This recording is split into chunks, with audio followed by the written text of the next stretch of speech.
the territory which once was occupied by the protesters, now occupied by police crowd control vehicles.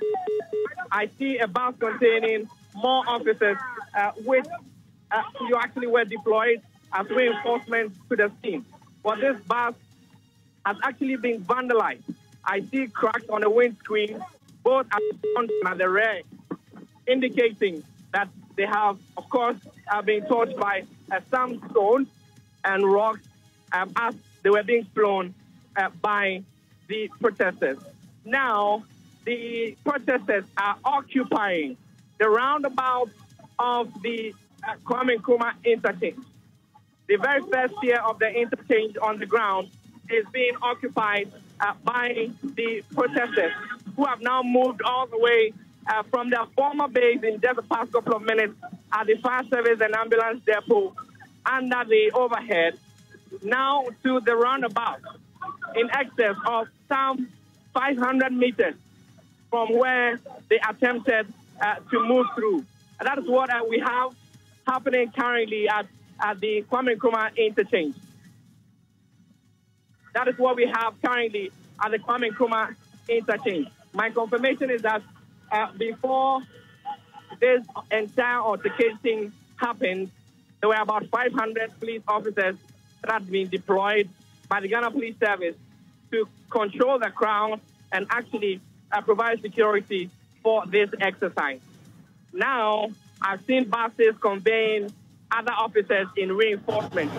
That definitely means that there are more officers on the ground now. A lot of the protesters really have run now to take cover. A lot of the protesters have run to take cover. A lot of them have run to take cover.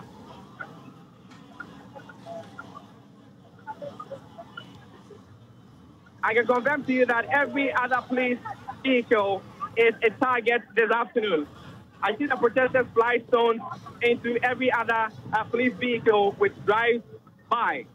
Every other police vehicle which drives by becomes a subject of rocks, which are being pelted by the demonstrators. These are images from Kwame Nkrumah Circle, where the Arise Ghana demonstrations started several hours ago and hasn't moved much by way of geographic location. However, our man on the ground, Manuel Coranting, giving us live commentary of what has turned into a confrontation between the protesters and the police, as protesters pelt police vehicles with stones, and we are told police officers have fired tear gas. This is an unfolding story, and I know we have sort of thrown you into the middle of it, very much like a tear gas canister, but we promise you we're going to take you from the very beginning and walk you through step by step how it all turned so chaotic this afternoon. The Arise Ghana demonstration started from Circle, didn't go very far before it turned into a free-for-all. We will be giving you all the details. Stay right here on this channel for full understanding of how it came to be so. Right now, we can do some analysis with my colleague Samuel Kojo Brace. Kojo, this is not how we thought this would turn out, is it? No. Especially so when this morning the IGP, sort of advised the police people to show human face to this demonstration, to show that indeed Ghana is a democratic country. So we all expected to have a very peaceful demonstration, and not what we're hearing, not what we're seeing. Because what I'm seeing on the screens now is quite not what we expected. Indeed. The tear gas all over. We should understand what really caused it. We hear the pelted stones at the police, but at what point did it start? How did it all begin? Exactly, because I seem not to understand how something that, the IGP, when you listen to what he said this morning, he was so bent on ensuring that this becomes a non-violent demonstration, a demonstration that will stand out amongst all the demonstrations we've seen. He actually said to the police officers that they should treat the protesters like how they would want to be treated if they were protesting. Exactly. Right? He for the first time, he actually mobilized two mobile clinics to follow the procession so that if anybody gets injured, they will get immediate treatment. He instructed his men to assist anybody who fell behind. So in essence, he wanted the police to be a facilitator of safety at this demonstration. Well, and I think, to be fair to them, that's what we saw from the morning. So around 20 minutes ago when we heard this was happening. So what really triggered it? That is the question we will be answering right here on the Joy News channel. Our man on the ground, Manuel Karanti, will be joining us very soon. He has been there throughout the evolution of today's events. So he will be able to tell us how something so peaceful turned into something so violent. And we can see images of individuals being arrested. You can see the police officers taking custody of certain individuals and marching them off the scene. You can see the Ghana Police Service bus on your screen right now. And there are holes in the glass. Clearly, some projectiles have been thrown at this bus, which have penetrated the glass and causing them to shatter. What could have possibly caused this? All the details will be unfolding right here. Now, this particular demonstration, the Arise Ghana demonstration, had a very checkered history. It started off with an intention of the protesters to demonstrate at night. Yeah.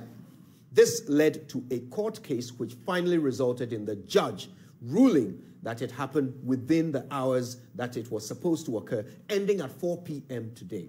Let's talk through the history of this. Why exactly, as far as we are aware, why did these protesters want to protest at night? They said they wanted to do something that has never been done. That all these years, what the demonstrations that have been done are in the daytime. And they felt that is why things are not changing. So they wanted to do something that has not happened, do the demonstration deep in the night. And they were targeting even 10 p.m. But according to Bernard Mona, they brought it to 8 p.m., but the police also went to court and the court reduced it to 4 p.m. So that is their intent, that let's do something that has never been done before. But to add this morning, Manuel spoke to one of the demonstrators who is a lecturer at the University of Development Studies. And he said that as a former police officer, he also didn't agree that they had to do this demonstration deep in the night because it has a lot of things we need to consider. The fact that, you know, people can take advantage of it and do whatever they want to do. So really, that's something that came from one protester who said, no, we can't do this into the night. Let's go back live. Our man on the ground, Manuel Karanti, has been there from the very beginning. I think we can hear him as he continues to narrate what is unfolding at the grounds of this demonstration. Well, so, Kojo, what I can confirm to you currently is that the demonstrators have moved from under the overhead bridge, I mean, at the point of the roundabout. Quite a handful of them have moved and have retaken position just in front of the fire service depot under the Kwame Nkrumah interchange.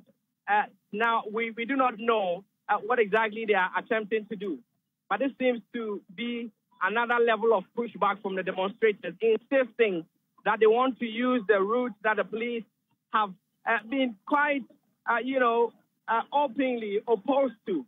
I can confirm to you that there was a meeting with the leaders of the demonstration, including Bernard Mona, and then also DCO, of course, the COP, Christian Teteyohonu. I saw also DCOP, who is the Greater Accra Regional Police Commander. I'm also in that meeting.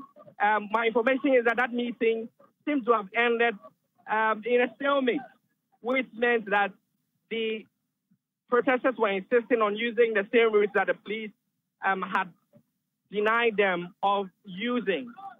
What happened next was I saw that the COP Christian Teteyohonu came out of the building, attempted to speak to his men on the ground, who had at this time formed a human barrier, preventing the officers from preventing, of course, the protesters from using the path. Then I saw him back out orders to his men, who were at this time waiting in a police van. I saw quite a number of them. They were referenced as cadets, and they came out lined up on the road, essentially to provide additional support to their men who had formed earlier the human wall or human barrier. Then, in the next couple of minutes, what we saw was that the protesters charged at them, attempted to push their way through and, have access to the ring road part of the road. Then, in response, what we saw was another pushback using the shield that they had and their helmets, attempting to also push back the demonstrators back into their base where they had been standing the entire day.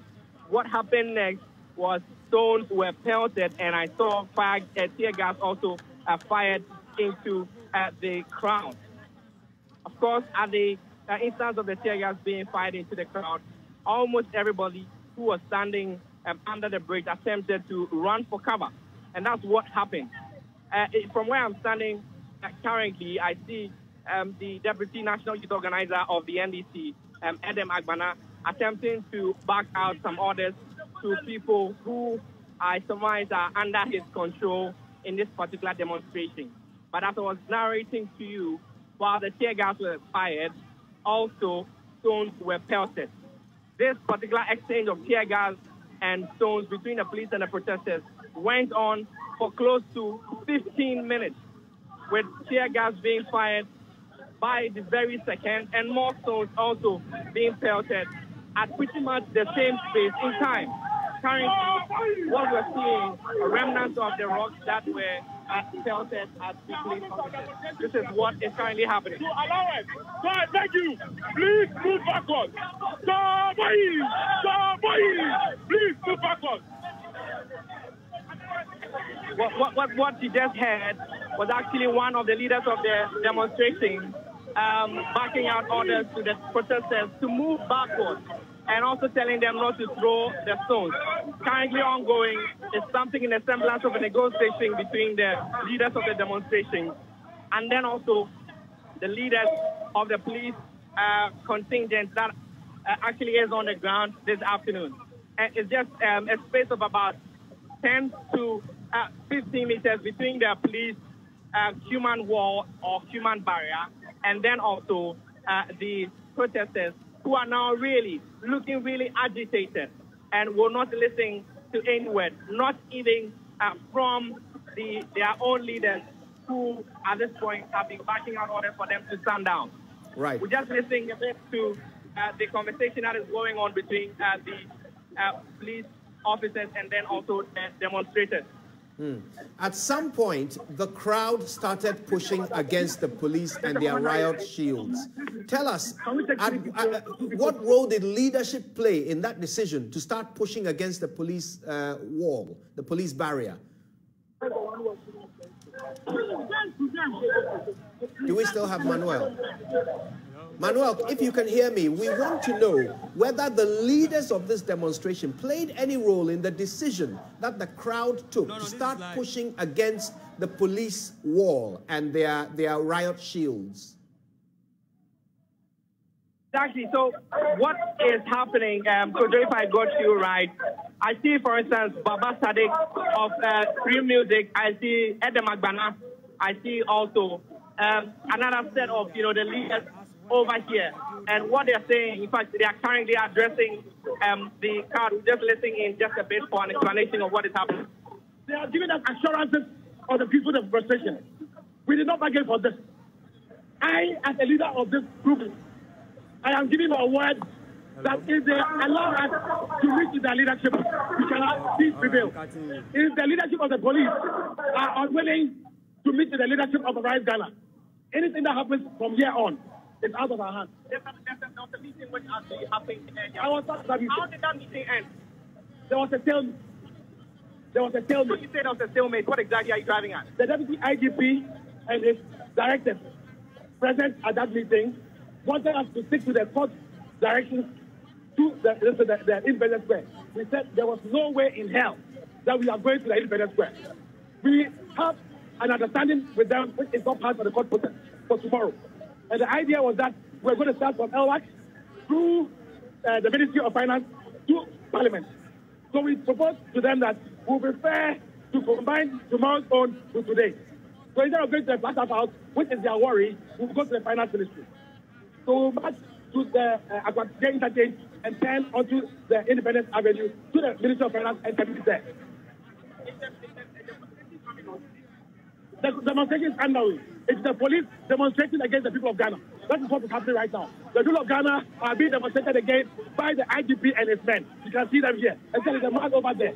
I have a wet towel because I have been stuck with tear gas. I am ready to die for the people of Ghana.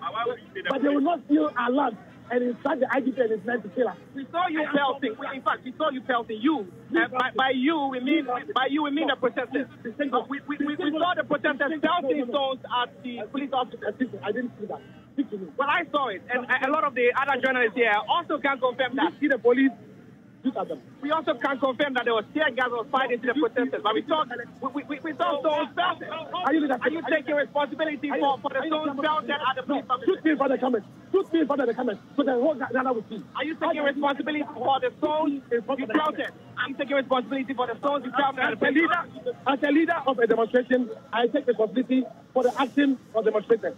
And that's why we had a meeting with the police hierarchy. Does that mean you're going to call off this demonstration? It sounds chaotic, really violent, though. It's not chaotic. The police has become chaotic. I see people who are hurt. I saw people bleeding. That is not chaotic. It's the IGP who must resign.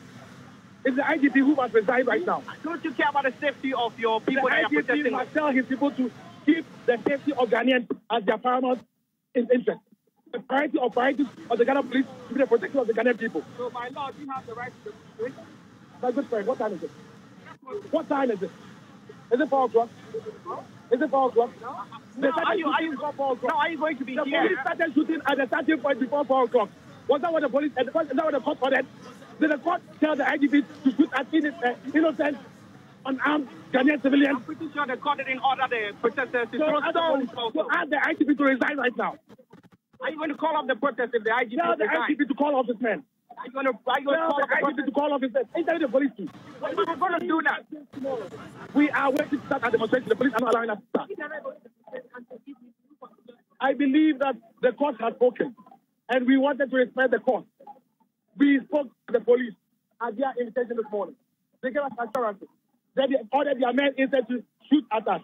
I am a victim of the police firing of tear gas. So I can speak for myself. 15 minutes to 4 p.m. 15 minutes to 4 p.m. I was shot at before 4 p.m. Is that what the court ordered?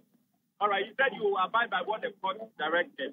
So the court said you should go through the Perisco Junction to the... That was a negotiation that was underway between the police leadership and us. In fact, every demonstration is governed by negotiation. The public order did not say that a court should determine the route. Not the police determine the route. It's the people who are demonstrating. So if the people of Sebi want to go on a demonstration today, they should try and follow that route. Is that what it is? We haven't used any route. Have we used any route? We haven't started. We have not started. You have admitted to me in just the past couple of minutes that you take responsibility for the pelting of stones. Of course, under the Public Order Act, you are liable for sentences, no? No, my good friend. The leadership of the Arise Ghana, okay, takes responsibility for everything that they did. That's all. And so what you just heard is my interaction with one of the leaders of the demonstration. But he has, in just this interview, admitted and also taking responsibility for the pelting of stones and, to an extension, the chaotic scenes that we have seen here. What's more, the police have not moved an inch, but the area where they had their human barrier and human wall has not moved and is currently still at the position that it was just before the altercation. And currently, we're seeing that the protesters, in fact, I've seen quite a number of them actually retreat, but they are still standing here. Some of them also are standing here. Adam McBana is here. Adam, are you calling off the protest? We are not calling off the protest. This is chaotic. Yes, because we have a chaotic president, which is chaotic government, deciding to use the police service as puppets to perpetrate this violence. We are not going to call it off. It is chaotic because the chaotic government decided to make it chaotic. Under the Public Order Act, a leader of a demonstration is liable, really, for all excesses that come through, which are by their doing. We saw you pelt stones, not you in person. but some of your people, the protesters, pelting stones and rocks at the, of course, the police riot control vehicles. That was definitely not part of the negotiation that you're going. Self-defense is also in our law. You saw the police firing tear gas and pepper spray and what have you. These innocent and armed citizens only decided to protect themselves to take the police away. We, the leaders, are ready to be held responsible. One of the officers even said recklessly that if we want, he would shoot all of us. I offered myself, and I asked him to shoot me. So now he's not been able to shoot. So this is something that we cannot independently verify. It's an allegation that he's making. You can actually verify because there were other media houses right there in front of the police station there. What's going to happen now? One of the officers, he will shoot us. I offered myself, shoot me because I'm their leader. Beyond the altercation, Adam, what is going to happen? By my word, there's a bit of, about 46 minutes to the 4 p.m. where you're supposed to close the that 4 p.m. is only in the mind of Akufo-Addo and his biased judges. We are demonstrating. As in when we feel like going, we will leave here. We are not leaving here. Until we decide to leave. And that's the confirmation. That's how we can. That's the confirmation that we have projecting from Adam Agbana. He's Deputy National Youth Organizer for the opposition NDC, and he's been talking to us about the position of the leaders of this demonstration, Arise Ghana. He says that they're not going to move until they are satisfied and want to move. That is the only word that they are giving us currently. But also beyond their decision on when to move or not, they've admitted, and you just heard Adam Agbana tell me on record that they are ready to put themselves out to be held liable for this chaos. Pretty violent excesses that we've seen currently on the ground here at the Kwame Nkrumah Institute. So 8 a.m. to 4 p.m., according to the ruling by the Accra High Court yesterday, 8 a.m. and really about 7 hours and 14 minutes have actually passed. The demonstration, properly so-called, has not started.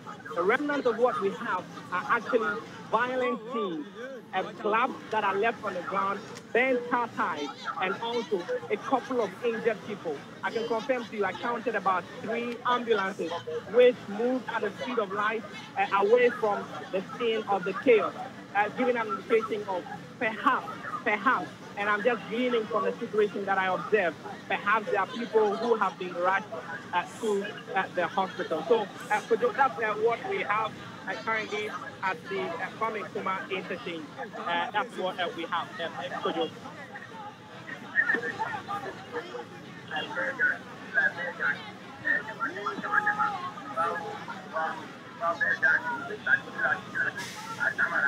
Permit.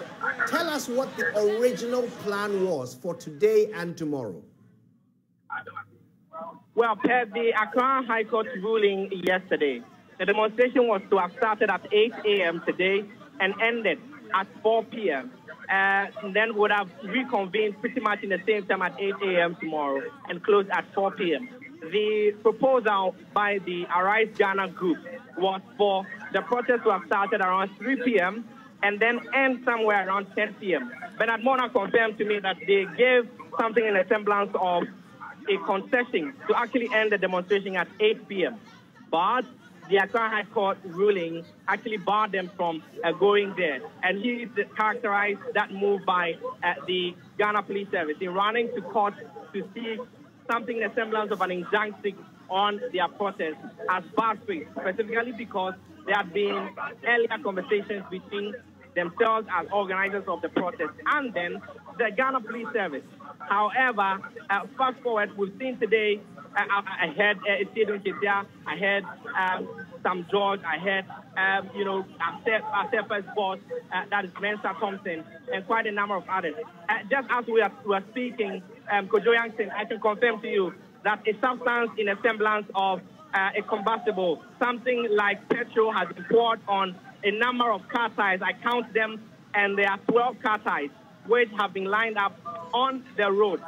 Just about now, these car tires have been set ablaze again. This, by my count, is the 4th time a number of car tires, a heap of car tires are actually being set ablaze just in the past 45 minutes.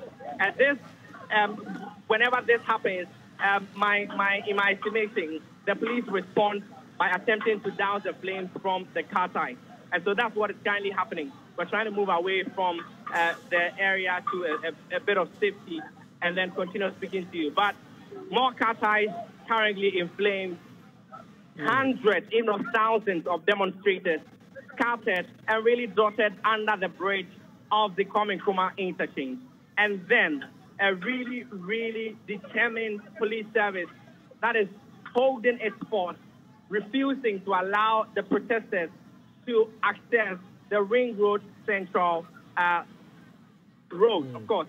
And that is what we're having, Kojo. So just by giving you a wrap of what is happening, and then I can now talk about the initial plan. Bernard Mona had told me that they intended to stick to the directives and really the agreement that they had with the police by virtue of the Accra High Court's ruling yesterday. So they were going to do their demonstration and close at 4 p.m. What was to happen after that was you already know that they have attempted to file an appeal, another proceeding challenging the High Court's ruling from yesterday to allow them to protest into the night. So today, we're expecting that they'll close their protest at 4 p.m. and then get another ruling that will be empowering them to do their protest deep into the night. Since that did not happen, they were expected to go on with their protest. Just before they could start, that particular altercation that I've been describing to you in the past couple of minutes happened, and now there's no confirmation of whether or not the protest is actually going to happen. Just along the crash barriers on the overhead, or if like the flyover, I see people hanging on the crash barriers, just as, you know, crows will hang perhaps on electricity wires. And that is just to catch a glimpse of the action which is happening down here. And so there's just more flames that I am seeing from the distance that I am standing, which are being thrown into the car tires, which have been heaped on the road. And I can see really from the faces, and as I am being mobbed by these protesters, really agitated folks who want to by all means use the route that they have set out for themselves to demonstrate. My boss, you say you are going to... Don't be scared. Yes, we are still going through our main route.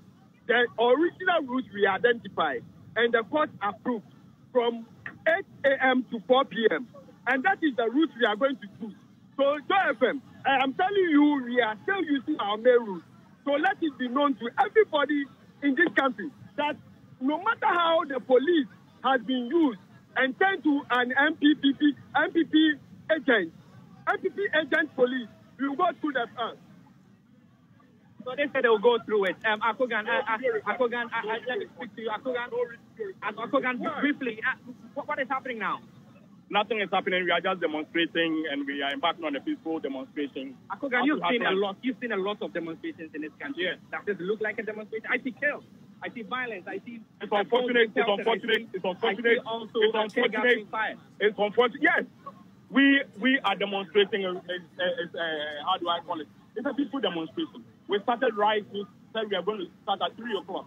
So why should we decide that we are using a route that has already been agreed on to the Independence Square? Why do you decide to start throwing tear gas at us? We had barely moved before they started throwing the tear gas. And I am happy none of our members have retaliated. Though a lot of people have left, not even a single person of the demonstrators have reacted to the indiscipline of the police service. But you must also admit the level of indiscipline of your protesters. I saw them pelting stones into and that video. Listen, don't misinform. I have never seen one person throwing stones. But I have seen. So you can report on that. I have not seen one person throwing a stone. And I'm confronting with the fact that they have been... It is your side. It is not the fact. You say what you know or what you have seen. Yeah. Then you tell me the person who threw the stone. As far as I am concerned, we have been here from 10 o'clock. Thankfully, we have a security arrangement that has controlled the crowd from 10 o'clock till now. and not even a single person has thrown any stone. Report it exactly as it is. I've spoken to Eden Magbana, for instance, who admits and says that he's ready to put himself out for punishment. That's quite a different story. Fine. That is Eden Magbana's position. I have not seen anything, and I cannot report on something that I haven't seen. That's it. And so now, are you going to take the police on? That is a secondary issue altogether. Are you going to take on the police?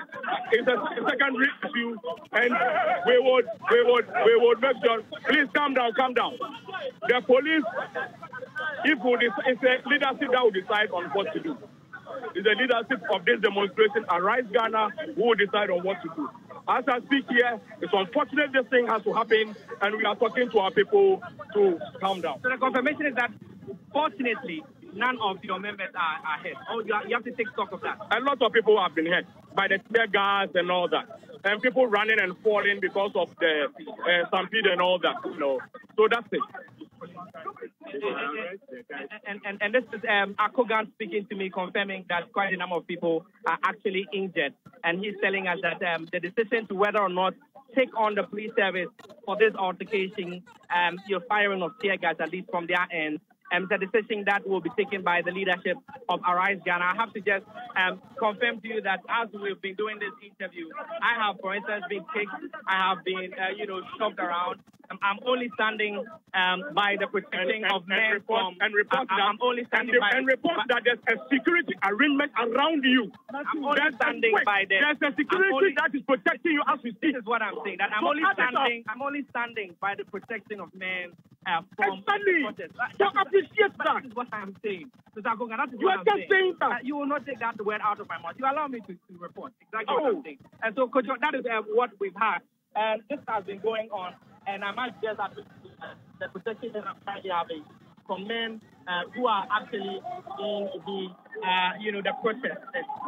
And also, what we are seeing is that a number of police officers, are moving around, and they are being hooted at by the protesters, giving an indication of that, of course, the displeasure and disappointment of the protest, and that is what has happened here. Kojo, that's a confirmation of a round up of the events that have been happening here at the farming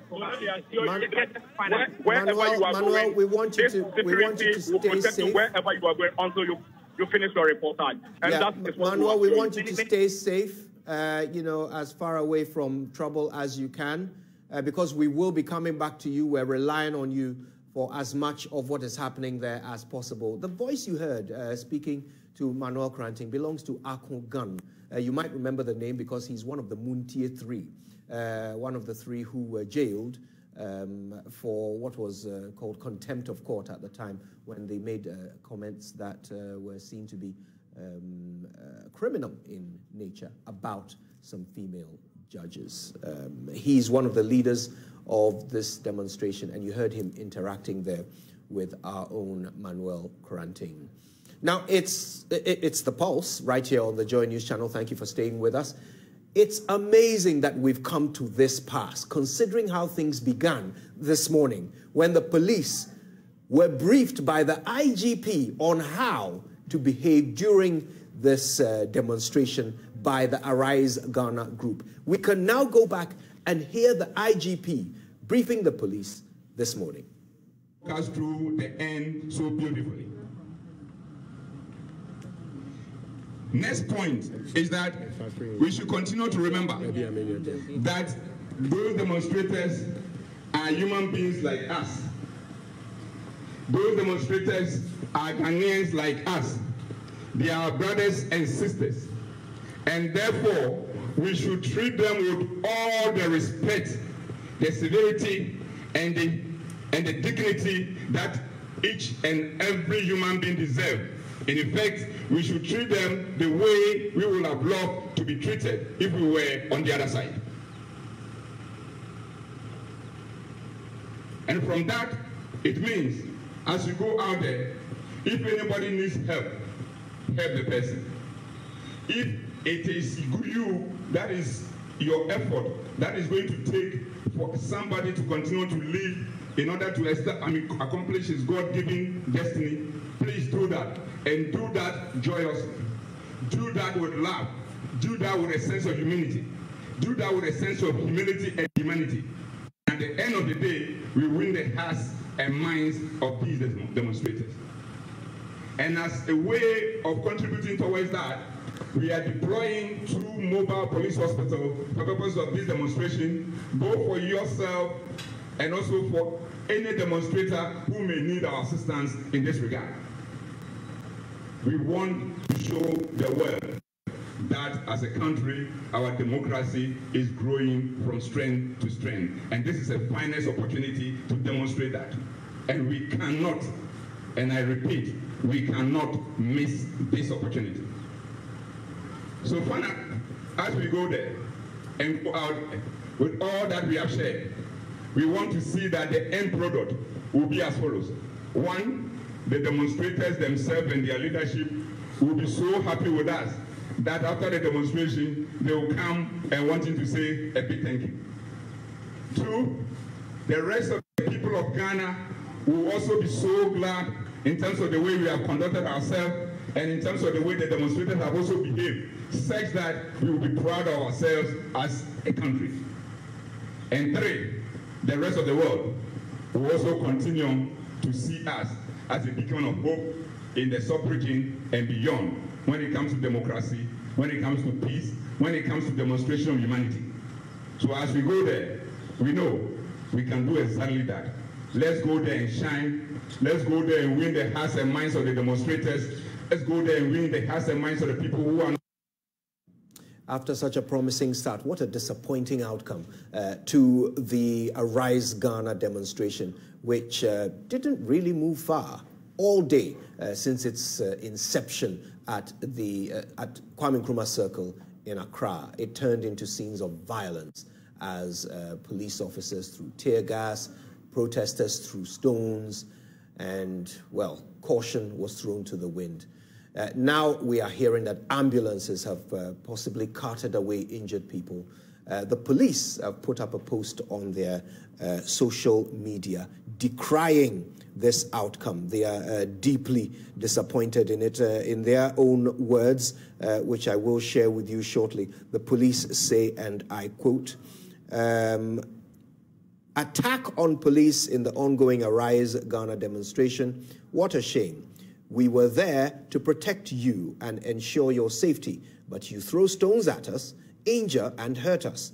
This behavior is unacceptable and must be condemned." This is from the Ghana Police Service's Twitter handle. Let's now speak to security analyst Dr. Adam Bona, who joins us via Zoom. Dr. Bona, thank you for your time with us. Could you have predicted this outcome from the way things started this morning? I think, yes. Good afternoon. I am saddened. I'm very disappointed.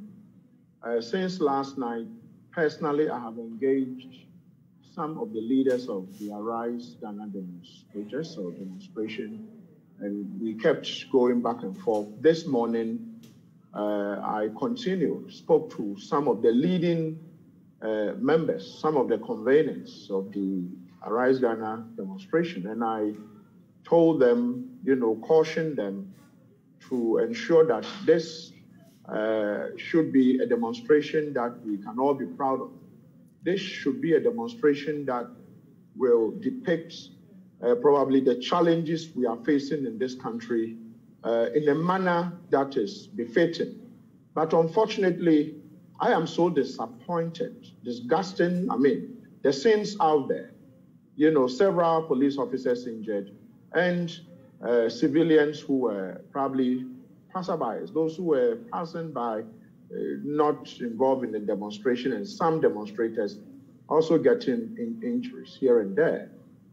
But what I can say is that the leadership of Arise Ghana demonstration would have to take responsibility for the chaos we have seen, because then, in one breath, speaking to them, I got the sense that they wanted to stick to the court ruling yesterday. And I said, once you stick to the court ruling, I believe that everything will be peaceful. But the moment you begin to disagree amongst yourselves, because in one breath you hear some of them say, we are not going to go by it. Then you hear some of them, the leading members, some of them saying, well, we will go by it. The moment that confusion came up, I started cautioning them. I think I spoke to one of the multimedia networks this morning. I said, you know, they've got to be straight with Ghanaians, let the demonstrators know what they are doing. But the confusion is likely to end up being chaotic, and the police have a duty to defend all of us. I mean, I am, you know, it's disgusting what has happened. We would have passed as a very meaningful demonstration depicting the challenges every Ghanaian, whether you are in the ruling government or you are not in the ruling government, whether you don't believe in anything, we all are faced with the same challenge. And that is why they were out there. But unfortunately, this doesn't look like what some of us were expecting. This doesn't look like it. And I would want to call on the leadership of the demonstration, especially Akogan. Akogan and the way he spoke, you know, literally intimidating the poor journalist who was out there to do his work, intimidating him. And I felt that if you want, how do you publicize issues like this? You do it through the media. And so if the media is there, just like the BBCs and the BBC and the CNN and the Al Jazeera's, you allow them, because that is how people get to listen to you. And if you go out there throwing stones at the police and intimidating media men, then you would have, you know, some of us will not have any sympathy from us. So for me, I think that the leadership, people like Akogan shouldn't be leading or speaking on behalf of the Arise Ghana leadership members. I think that the way he handled himself doesn't speak well of the serious. I mean, when you look at those who are leaders, you know, leading Arise Ghana, they are serious-minded people. So Akogan and the way he spoke tells you some of the people who would have joined the demonstration, because then the way he spoke, you don't have to go, you don't have to analyze it to know that obviously they were going to have people like him throwing stones at the police, which I find very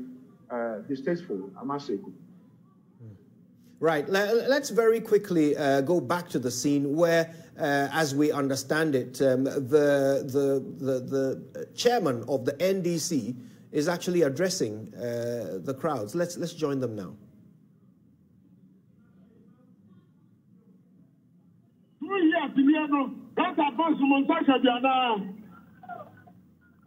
Who did you say? NDC chairman. Okay, good. The name, I didn't hear it fully, so I was.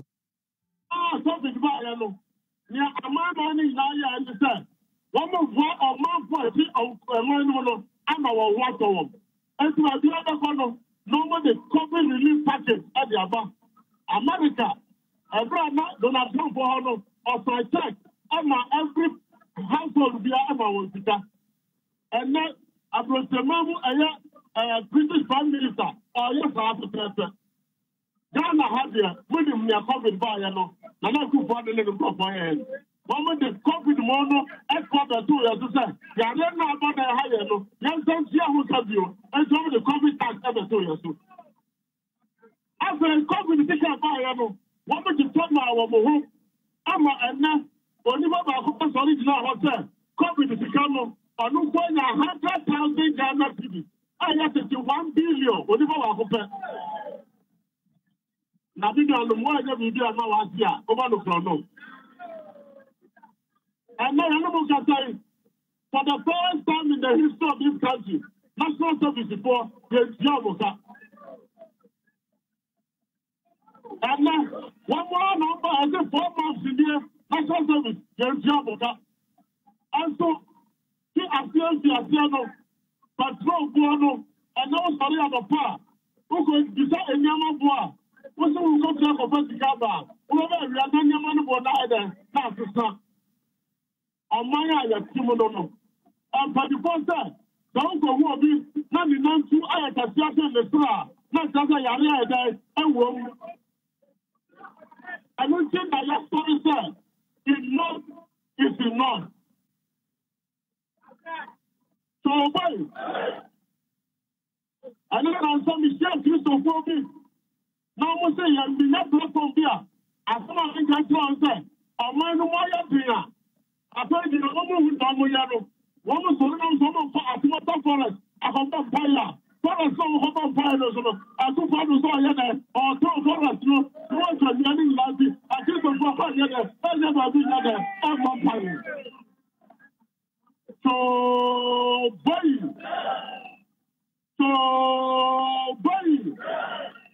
I think you're young. You're doing the Sukoko. I'm telling you, who want to live as a Bobia. I'll say, I'm economic messiah. I'm going to do a buy. Or buy the $2. Not the number IDP. IDP has not got two cents. And not all I know, I think, can say, there is a catch up. They are empty of Ghana, Hano. And then Korea, and then Russia.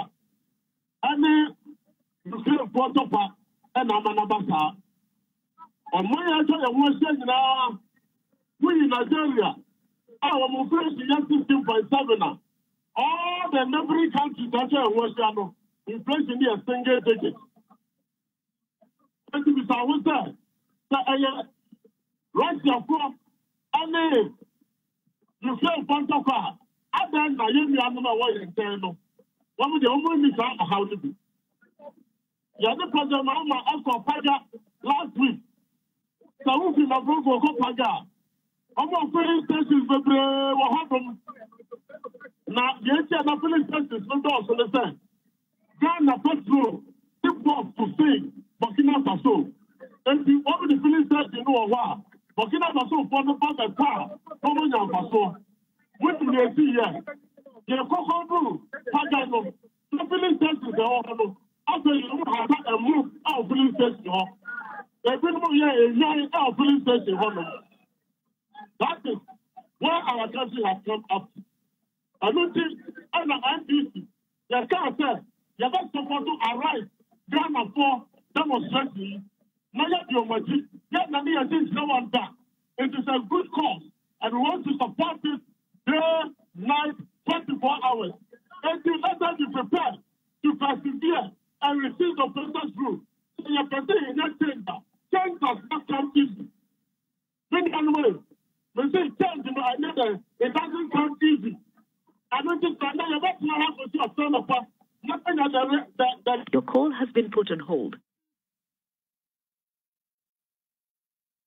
We are seeking to reconnect with our man on the ground who is bringing us the sound of the national chairman of the NDC, who says that his party decided to join the Arise Ghana campaign today to hit the streets in protest because of the adverse conditions of our economy. He talks about how the COVID-19 relief fund, in his estimation, has been misused by the government. He talks about all the sources of income that came into COVID-19 relief and how that money, unfortunately, has not made its way into the economy the way that he would have expected, or he and his party would have expected. He talks about how inflation in Ghana is so much worse than inflation in other neighboring countries. And he wonders how government can blame that on externalities like the Russia-Ukraine war and COVID-19, since those externalities affect all countries equally. But of course, this is all coming in the wake of this protest turning violent. Even though it started on a peaceful note this morning, it was supposed to start at Kwame Nkrumah Circle and move through some agreed streets and an agreed route through the capital city. But it never got going because there seemed to be some disagreement between the protesters and the police about the route. We are told by Manuel Cranting, our man on the ground, that at some point the protesters wanted to change the plan. The police were not having it, and eventually this turned into a violent clash as the crowd started pushing against the police barrier. They had set up a barricade using riot shields, and the rioters were pushing against this barricade. Eventually, things erupted into violence as the police fired tear gas into the crowd, and the crowds pelted the police with missiles and projectiles, which ended up smashing the glass on the police bus, among other vehicles. This is ongoing. The violence has dissipated into pockets. They are still burning tires at various points at the demonstration grounds. The police are still rallying. There were about 500 police officers deployed to control what became thousands of rioters. They started off as protesters. And as we speak, the police are still a very heavy presence at Kwame Nkrumah Circle. But the protesters, now rioters, are in smaller groups around the location, and they appear to be occasionally, periodically firing pellets and stones at passing police officers. We will be reconnecting with our man on the ground so that we can hear the rest of the National NDC Chairman's address to the gathered people, Mr. Ofosu Ampofo there, explaining the reason why the NDC decided to join this protest. We have some images of this. We will be bringing you audio as well, just so that we can keep up with the events as they unfolded. But we have also heard from some of the leaders of this demonstration. Edem Agbana, who is the deputy youth organizer of the NDC, has been speaking. He says that he takes responsibility for the chaos that ensued and the pellets that were fired, the stones that were hurled at police officers and at police vehicles. But in contrast, Akon Gun, who also spoke to Manuel Koranting, suggested that no pellets at all were fired. This is in spite of the fact that there are images on our screens, clear images of shattered glass on a police vehicle. Akon Gun was saying that no stones were thrown by any protesters, which raises the question of how this glass got shattered and the holes in them, what caused those holes. Of course, we continue to monitor this. The police have tweeted about the events of this afternoon, expressing their disquiet, bearing in mind the original plan that they had in supporting this protest. The IGP addressed the deployment of 500 police officers and told them to treat the protesters like they would like to be treated if they were on a demonstration. We can now go back to the Kwame Nkrumah Circle to hear the officials and leaders addressing the crowd.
You're live here, coming to you live from a brass sport circle where the Arise demo is currently happening.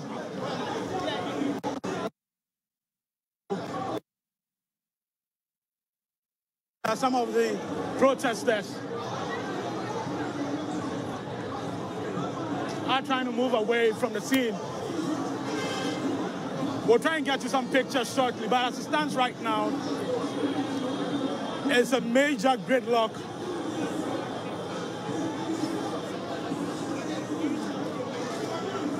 Here at Circle, and as we are getting closer to the rush hour, this is likely to become worse. As you can see, some of the protesters moving away. Let's speak to the Deputy National Youth Organizer of the National Democratic Congress, Adam Agbana. Well, he's moving away. Just some minutes ago also, we saw some of the protesters trying to move Sami Jemfi, an executive of the NDC, away from the scene. It's difficult to tell what exactly the situation is, but it's getting really heated here.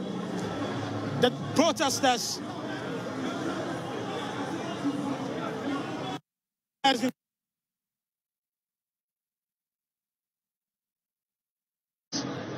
about 100 meters away from where I'm standing. Some of the protesters are burning ties right in the middle of the road. Okay. We really cannot tell what is happening here. Let's speak to the Deputy National Youth Organizer of the NDC, Adam Agbana. It's getting heated at this point. Adam, okay. So as you can see, Sami Jemfi and Adam Agbana trying to calm tensions here.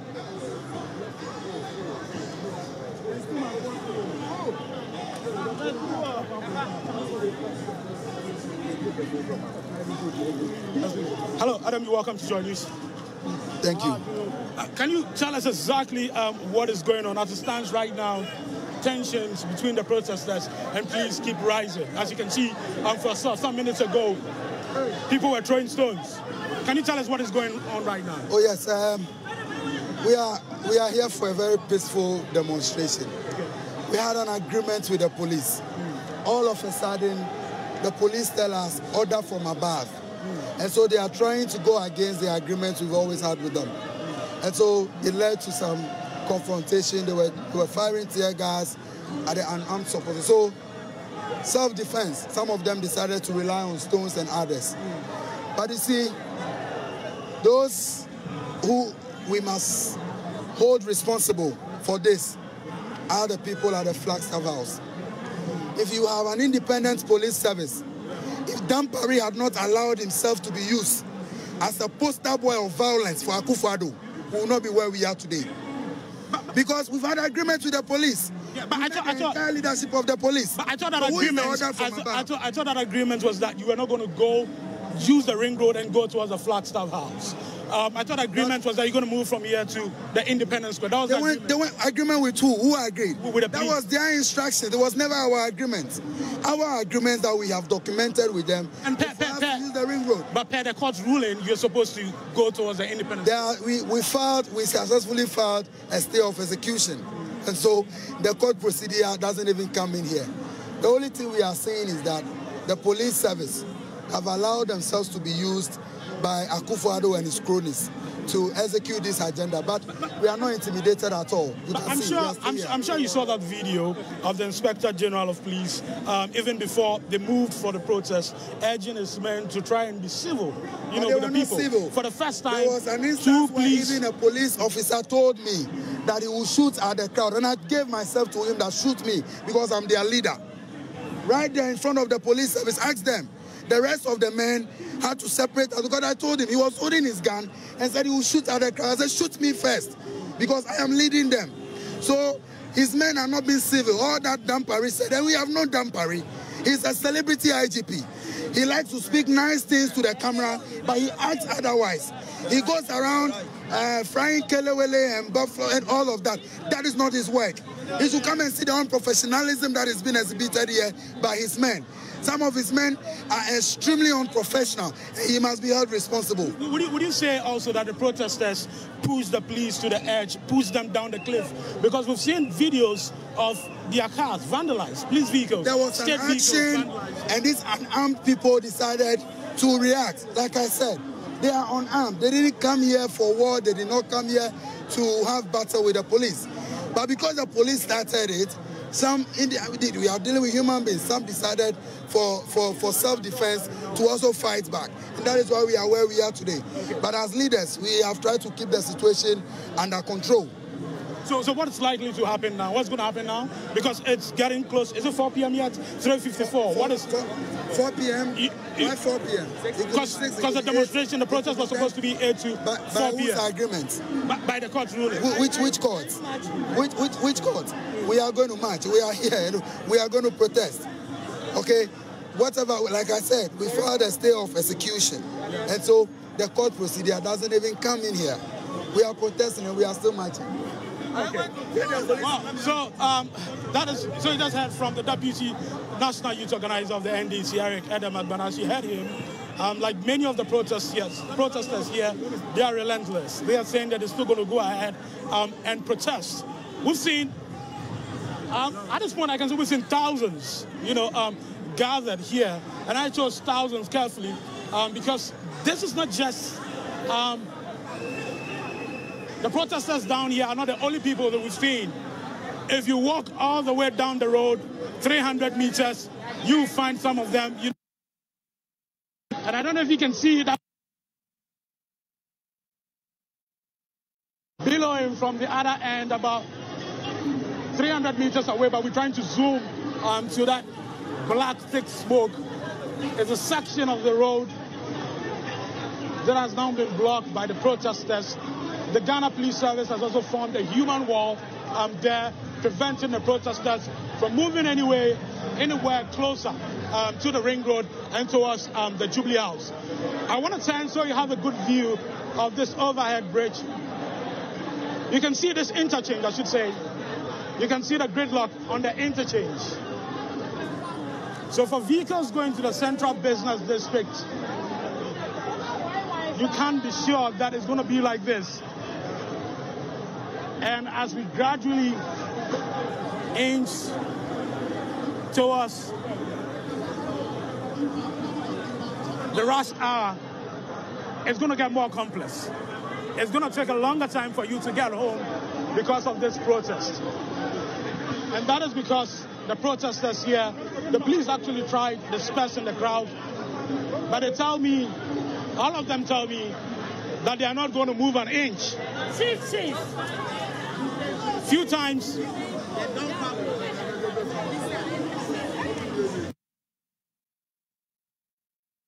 And that's Maxwell Agbagba reporting live from Circle, picking up the latest developments as the crowds are not completely dispersed, the police still present, their vehicles and riot control gear all present, and a stalemate as we approach 4 p.m., the time that the court ruling suggested that this particular demonstration should end. But as you can see, the demonstrators, no intention of ending at 4 p.m. How will it unfold? We have some guests in the studio, and I would have liked to be able to introduce them, but sadly I don't have that information. Let's find out from our guests who we're speaking to this afternoon. I'll start with you, sir. Yes, thank you very much, my brother. My name is Nana Into Amrichi, a leading member of Arise Ghana. Right. Yes, Mensa Thompson here, Executive Director for SEPA, and also a leading member. All right. So, not great what has ensued at Circle. Now, I want to understand at what point it all went wrong, because from the perspective of those viewing from home, what we saw was the police being briefed by the IGP, being told that they should look after protesters just as if they were looking after themselves, if they were the ones protesting. We heard the IGP talking about sending 2 mobile clinics to provide assistance for anybody who needs it. We heard the IGP instructing his officers to assist anybody who falls behind, who needs physical assistance.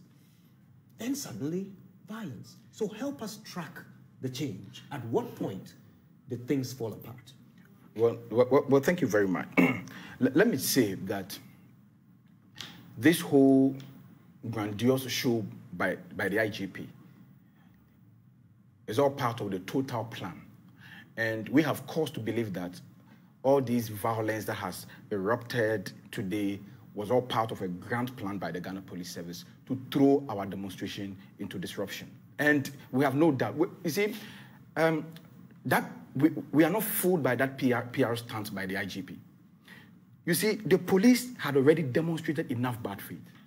We had engaged them seriously at every level of this demonstration.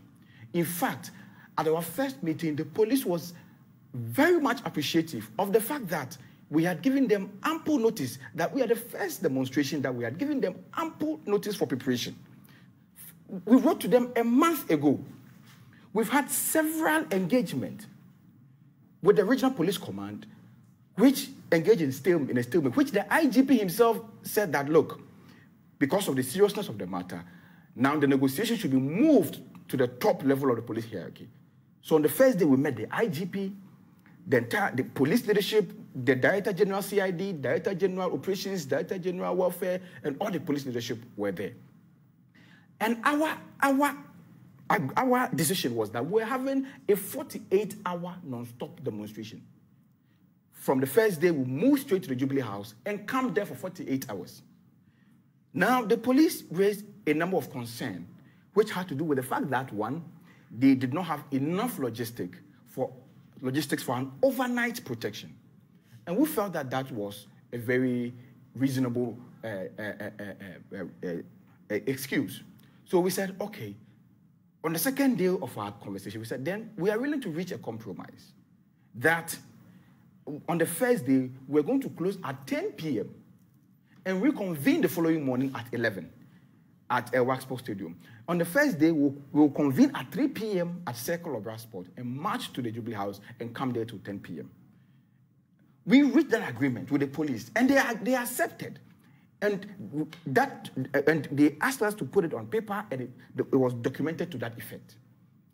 Later, we received a call from them that, the 10 p.m. is still deep in the night. So if possible, if we can revise it back to about 8 p.m., we said, okay, we'll go and we'll close at 8 p.m. at the Jubilee House. And we had this agreement 3 weeks ago. Only for us to hear last minute, about 3 to 4 days to our demonstration, the police then ran to court and say they have a problem with our route. So we're like, Did they engage you on the route before going to court? No, we have had an engagement and reached a decision. And we've all, and that is where we started our community engagement. Saying between that decision and going to court. The police never reached to us. All we heard was, even the court, they served only one member who signed the notice to the police. But even though Arise Ghana was a member or a party to the suit, they never served us. They only served that member. So now the police go to court. And we said, if you had concerns with our route, we came to you 3 weeks ago. Why did you not go to court at that time or raise that concern? That you wait 3 days to our demonstration, you go to court. Then you go to court yesterday, procure a court judgment. Then we also go to court, file a notice of appeal, and file a stay of execution. And you understand how a stay operates. Once a party to a suit files a stay of execution, the judgment cannot operate. You cannot enforce it. And so what it means is that the judgment the police procure from the court cannot be operationalized because of the stay of execution we have filed yesterday. And so that leaves us with our original arrangement we had with them prior to them going to court, because that was the only standing agreement we had with them. So this morning, before the demonstration, they called us that they wanted to meet us and reach a final decision. So when we got to the venue, we met the police leadership, and we told them that, look, right now, you and I know, you know the law better than us. You and I know that you cannot enforce that court decision yesterday. But we are willing to have a compromise. We are no longer interested in going to the Jubilee House. We don't want to go there anymore. We just want to go through the Akonje interchange and then veer off the Ridge Road and go and end at ministries, present a petition at the Ministry of Finance and end at the ministries. The police said no. But that's not a compromise. That's a change of plan. That is a compromise. You see, we have okay. So on the second day of our demonstration, we've reached an agreement with the police that on the second day we'll be going to the ministries. And now the police seem to have a problem with our first day arrangement, which, even though it still stands, the police seem to have a problem with it. Then we say, okay, we are willing to compromise on that first day arrangement and then revert to the second day arrangement today. What specifically was their issue with this suggestion? They said they didn't have any issue. They said order from above. We're with the police and have videos of the police on phone. We don't know who the police are talking to. That order from above says that they can't allow us to use that route and that we should go to Independence Square. And we told them that there is no way we are going to Independence Square. There's nothing they will do unless they shoot us and they kill us. We are not moving. We are going. Otherwise, if they won't allow us to go through the route we have chosen, then we'll stay at circle. Then we call our members to the streets.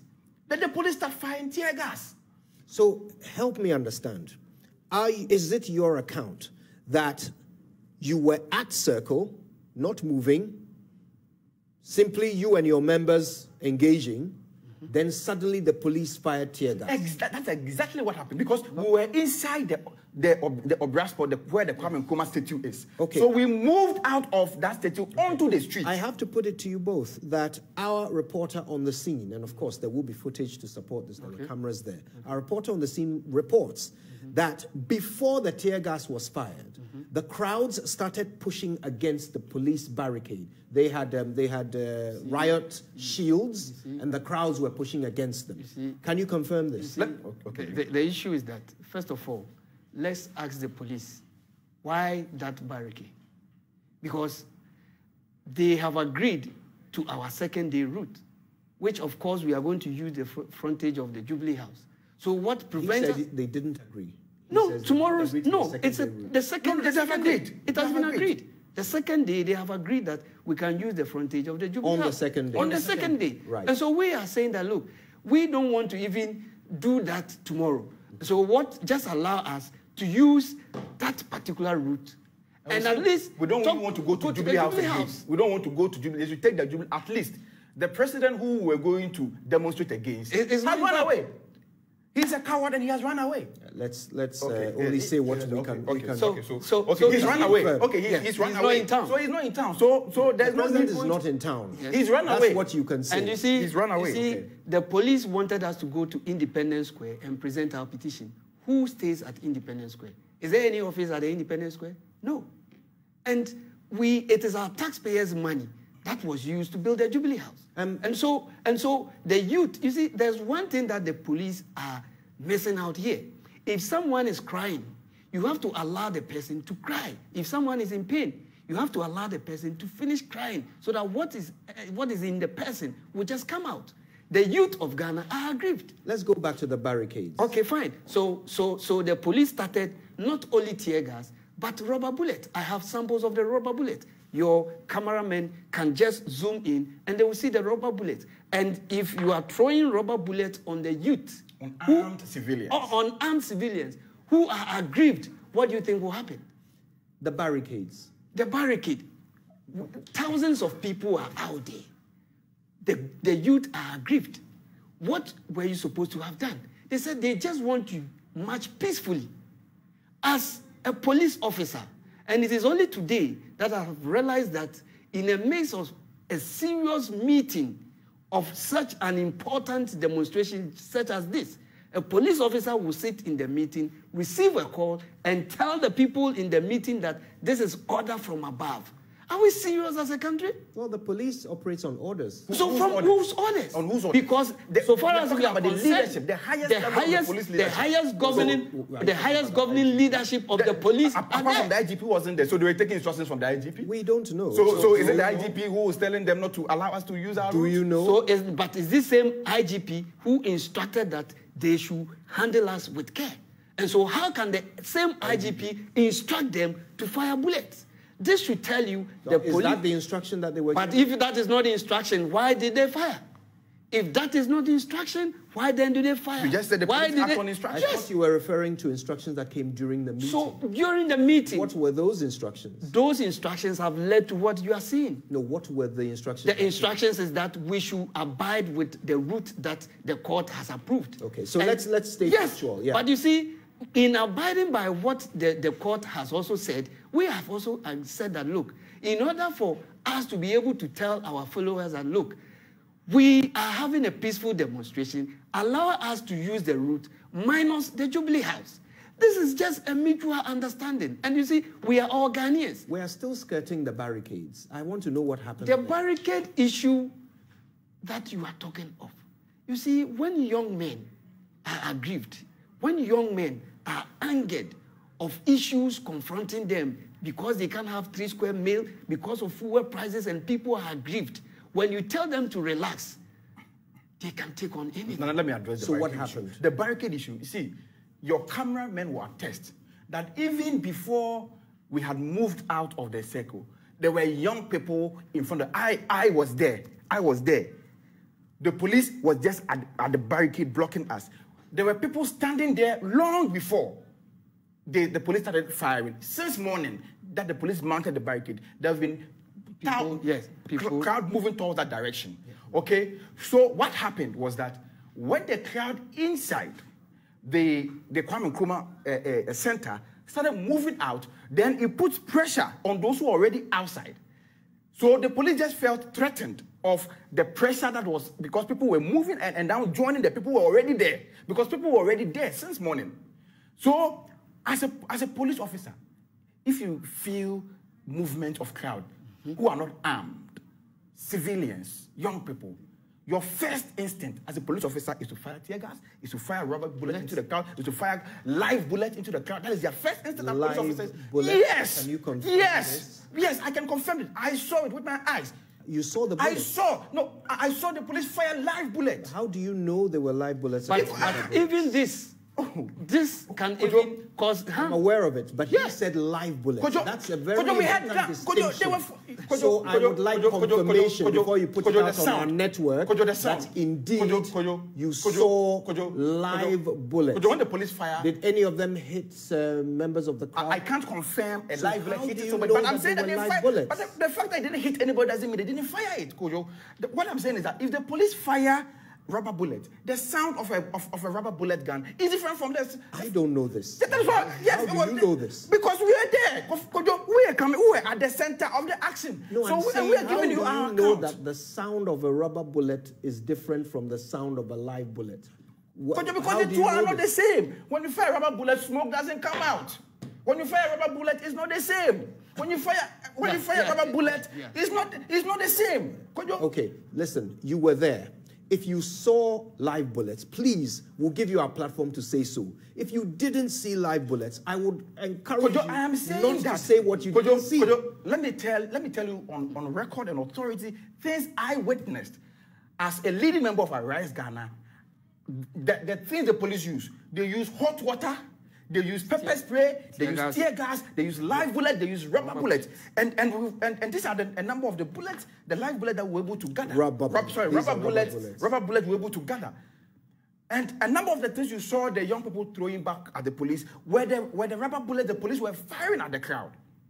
And the people also started throwing this at the crowd. We saw holes in the police truck. Yes, it was at the point when they realized that there was too much of the rubber bullet and the bullet coming out to them. So they also have to revenge. And you see, like I'm saying... So how did they revenge, just to clarify? But if you are... That's self-defense. And they are young men. What did they do? Isn't it the stones that you see there? And including some of these rubber bullets. Because you see, if somebody fired this rubber bullet close to you, you can even easily be killed. Let's talk about the way forward. Okay. Kojo, let me say that we know the penchant of the police that after such bizarre incident, to come out with bogus statements to try and paint a different picture of what happened. Kojo, let me use this opportunity to tell Ghanaians that the scenes you are witnessing at the Kwame Nkrumah circle today is the sole responsibility of the Ghana Police Service. Yeah. Because without their nonchalance, without their penchant to allow themselves to be manipulated by certain unknown hands, these scenes would have been witnessed. Do you know that if the police had agreed to our route of just going through the Akonje and just going through the minute, by now we would have done our demonstration, we would have gone home. But so these scenes that the police are witnessing, is this what the Ghana Police Service was? Is this what the IGP saying that he was trying to tell them to do? So you could see that from looking at the number of policemen that have been sent all over. So you could see that there's a calculated attempt in 30 to seconds. What's the way forward? If this country is going to be peaceful, it depends on the Ghana Police. The way forward is that we have a democratic right. And Kojo, you know that certain rights are inalienable rights. They are fundamental. The right to demonstrate is not a right that anybody is left at anybody's discretion. Yeah. Not even a court has a right to determine how we exercise those rights. And so we are willing to exercise our right as far as it is within the confines of the law. So we are camping at the circle. We are not moving, and we are not ending the demonstration. If the police won't allow us to use our route, we are sticking and staying at the Kwame Nkrumah circle till tomorrow morning. All right. Maybe okay. they just want stay us to with us. This is The Pulse. There is more on this coming up right after these.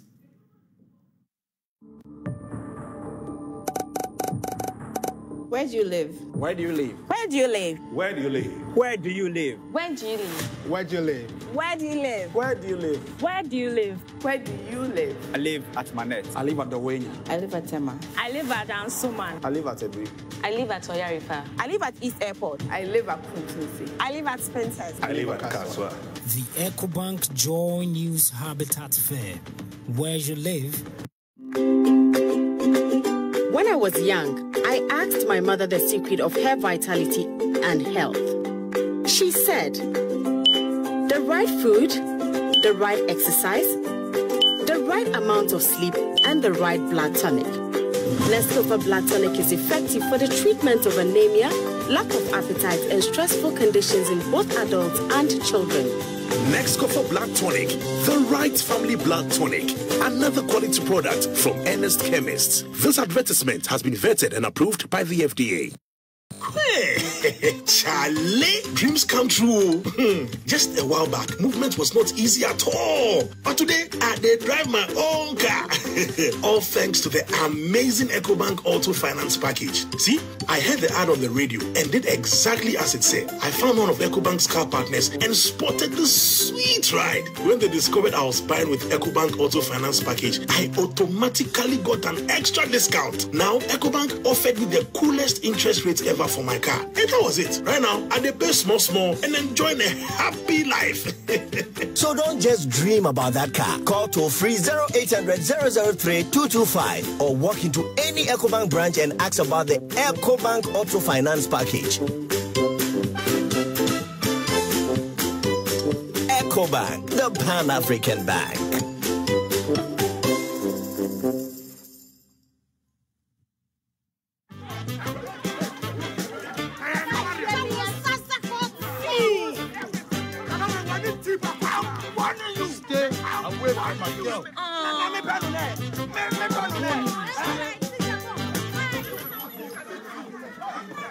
If you want me, Chairman, you can grab me,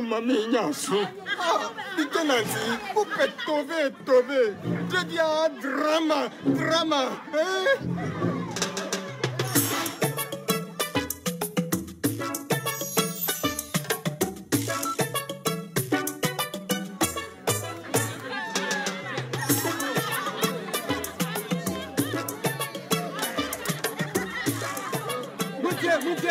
We go commercial break. Abba. Enjoy road drama and more on Go TV. Go TV. Go TV. Alexa, open Multimedia Ghana and play Joy FM. Super Hits Radio.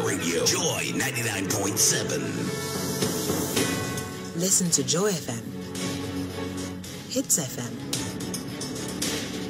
Love FM, live on your Amazon Echo.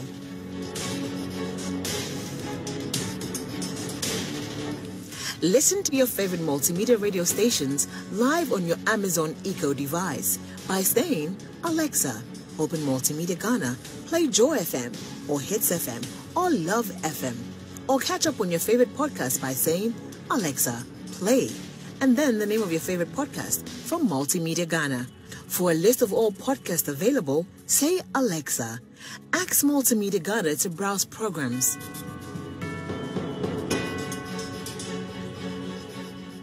Alexa, welcome to Multimedia. Alexa, open Multimedia Ghana and play Joy FM. Super Hits Radio. Joy 99.7. Listen to Joy FM, Hits FM, Love FM, live on your Amazon Echo.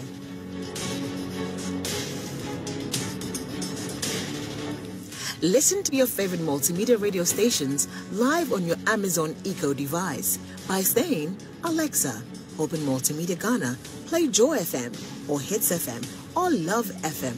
Or catch up on your favorite podcast by saying, Alexa, play, and then the name of your favorite podcast from Multimedia Ghana. For a list of all podcasts available, say Alexa. Ask Multimedia Ghana to browse programs.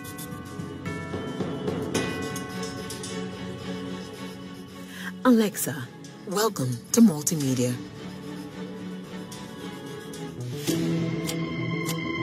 Picture the idea of no or confusing road signs can be likened to driving in a dungeon. Again, for various girls, one of our judges scored 8 for them.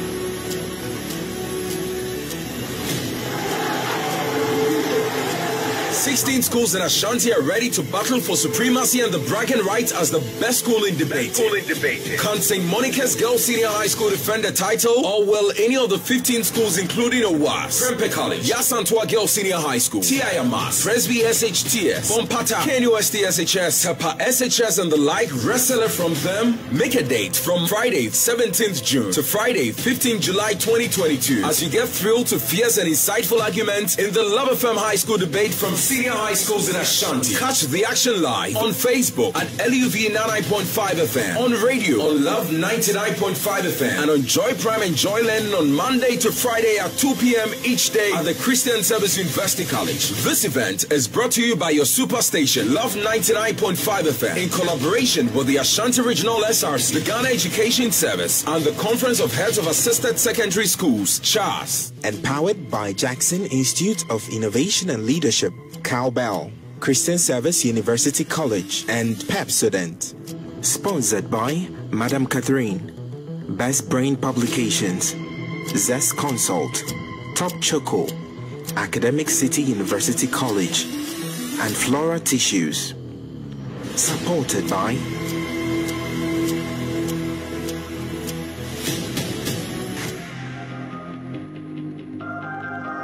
every time I went to represent Ghana, I was excited. And the flying header met by a flying save from this very inexperienced. I know how much success for national team will do with I'll say the vibe in the country. But the World Cup was disappointing, but that's a tournament where I felt like we are not together. You think you must have thought this one was it? As a player, I need to adjust to the style and to the environment and all those things. But we have a good team if they put it together well.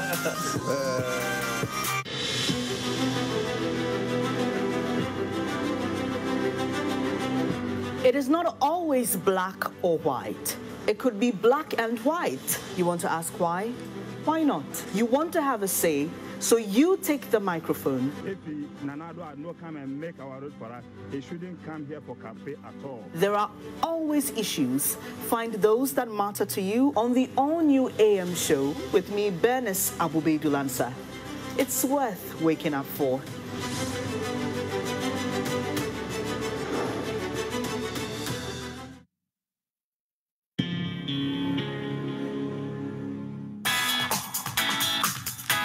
Hi, this is Larry London, the host of Border Crossings.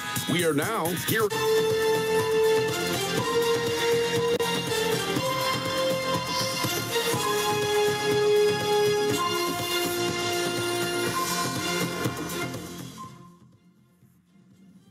Welcome back. This is the Pulse on the Joy News channel, and we're going to go on to some other stories now, but bear in mind that what is happening at Circle is priority to us. We will be returning for more updates. Now, though, as the NPP internal race heats up here on the Pulse, we bring you an exclusive interview with Kwabena Abankwa Yeboah. He would like to be the national chairman of the party. He has been the national treasurer for years. Now he wants to clinch the chairmanship, and he joins us now. Thank you so much for your time. It's nice to see you. Nice to see you too. Now, it's the big one that you're going for. Yes. Why? First of all, I extend my greetings to viewers. We all know that our chairman, Freddie Blay, is no longer contesting for the chairmanship, and therefore the position of chairmanship is now vacant for us to contest. And we also all know that in the past, the perception, or currently the perception has been that every 8 years there is a change of government. And there were these demonstrations that are going on, the signs of pushing from the NDC side are indications that they want to come into government using other means to convince the populace. But we, the MPP, believe that in the past, when the NDC took over, they did not perform as credibly as was required. And in fact, all the good interventions that the party brought to bear in the nation, most of them were reversed. And therefore, the leadership of Nana Addo Dankwa Akufo-Addo had to come back to try and put things together again and then add on some more policies which are benefiting the nation. And therefore, the party is poised to ensure that we use all our resources, intelligence, strategies to make sure that we remain in power for the good people of Ghana and to ensure that the policies of government are well established for the future. And in view of that, there is a need to take in leadership with certain qualities because it's not going to be the normal process where we go through the normal campaign and that kind of thing. But this time it's a campaign where we need to sit, strategize, use the wisdom of God to ensure that we really get that victory that we require. And therefore, the leadership or whoever should be the chairman should have certain qualities. And those qualities are the qualities I am bringing to bear. And I'm asking the delegates to give me the opportunity to serve the party. Qualities of being firm, being fair to the people, making sure that you have a listening ear, qualities of making sure that whatever opportunities are there, there's an equity in the game, qualities of making sure that we work together as a party and we react quickly to any grievances that may bring division in the party. Qualities of the fact that there is a need for us to ensure that whatever we do it in oneness for the Agenda 2024 victory and beyond. Right. And that is why I'm offering myself, because I believe I have those qualities. I've worked with the party, interventions I brought into the party over the years, and the fact that over the years from 92 to now, I've been with the party. I believe I'm capable and more capable. Therefore, the leadership should give me the opportunity to serve the party. Right. The last time I checked, there were perhaps 8 others? Yes, 7 others. 7 others, thank you, vying for chairmanship. What makes you better than them? Oh, actually, just for the information of the general public, when we went for the ballot, I'm the number 8. Okay. And therefore, my slogan, which is working together for opportunities for all, I've also added vote number 8, to break the 8. Okay. So that's the slogan I've added. Now, the issue is that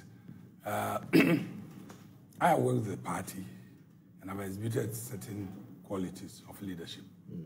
As a treasurer, I worked earnestly to ensure that the party's financial base was properly set up, and also to ensure that there was proper accountability by way of the monies that went into the various constituency accounts. I also made sure there were some transparencies set up in the sense that anything that I sent to them, I gave them information. And therefore, it helped the party also in making sure that there was accountability. Some of these things that I did, which portrayed a certain quality in me, for which the party people bear witness, make me feel that I am somebody they can trust. And they've told me as I went around the country, I'm somebody they believe is much transparent. I'm somebody who can listen to them. Because anytime there were problems, especially during the election time, people's resources were not going through, and they called on me. The reaction was a friendly one, and they were able to get things done. So all these are qualities which I've exhibited, which I believe strongly the other candidates do not exhibit. I'm also a calm person, though people are campaigning saying that I'm too quiet.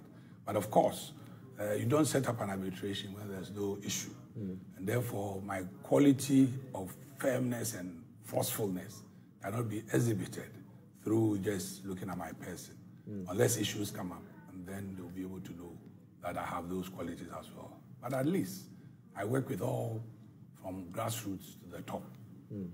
Council of Elders respect my inputs. They appreciate whatever I do.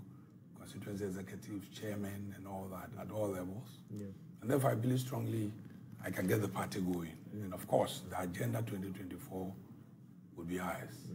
Now, you were a founding member of the party.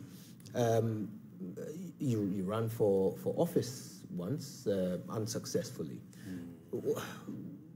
What is it that makes you feel that this time, going for the big one, that you are equipped enough to beat a field of 7 other equally qualified, by at least by the estimation of the vetting committee, equally qualified, candidates? Just a matter of correction. The unsuccessful bid was not for national leadership. Yes, it was for a parliamentary seat, yes. Clote Colley. Clote Colley, yeah. And you see, what is interesting is that at the time, the Regional Executive Committee, led by the late Ashite, called an emergency meeting after I had lost and voted overwhelmingly to reinstate me. So if they did so, it means they saw some quality in me. And of course, when they reinstated me, we worked hard together to make sure that our seats in Parliament increased from 9 to 16. That is at the time, before we moved on to 21 for the final victory. So that is an example of somebody who has certain qualities that people have identified. And of course, anytime I was given a position within the party, I delivered.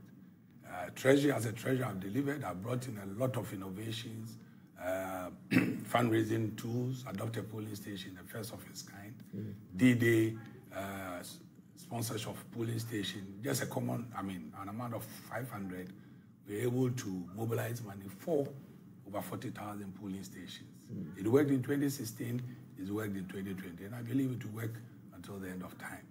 Apart from that, other fundraising tools, MVP scratch card, which I brought in, donating units, you know, and that kind of. So these are innovations that, by the grace of God, I've been bringing in, and they've worked.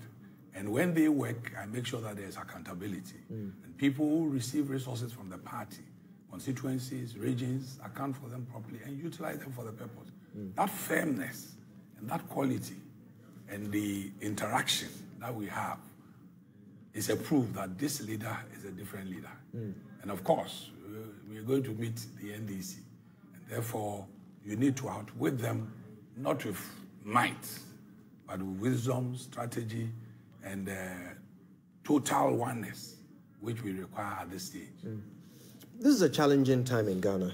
NPP is in power, but things are hot. You know, we've had demonstrations like what we've seen today. We've seen people raise concerns over government policies from National Cathedral to e-levy. Today, there is even talk of perhaps us having to go back to an IMF program, which would signal that we failed in managing our economy. Yet, the NPP wants to break the 8. Is this an uphill challenge? For me, it is not. For me, I believe we need to sit down as a party when the new leadership comes and strategize and communicate properly to the masses. Most of the problems we are having now has a root cause. And of course, because it has a root cause, the public should know and understand why all these things have come into play. My only problem, and I have that with NDC, is the fact that they are not giving solutions. You see, whenever there's a problem, you give alternatives.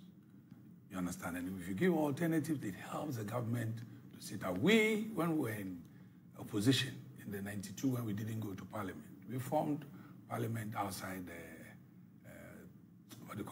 we formed government outside parliament. And we were having shadow ministers. And the people like Honorable J.H. Mensabe, so rest in peace, Akumensa, and many more. I recall you even had a shadow vice president. Shadow vice, yeah. So all these people were giving positive solutions to the country's economic problem.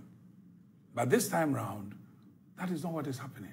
Today I was actually surprised as to what happened in the demonstration, because I was expecting that the leaders would take them through the demonstration peacefully, go through the routes of the police.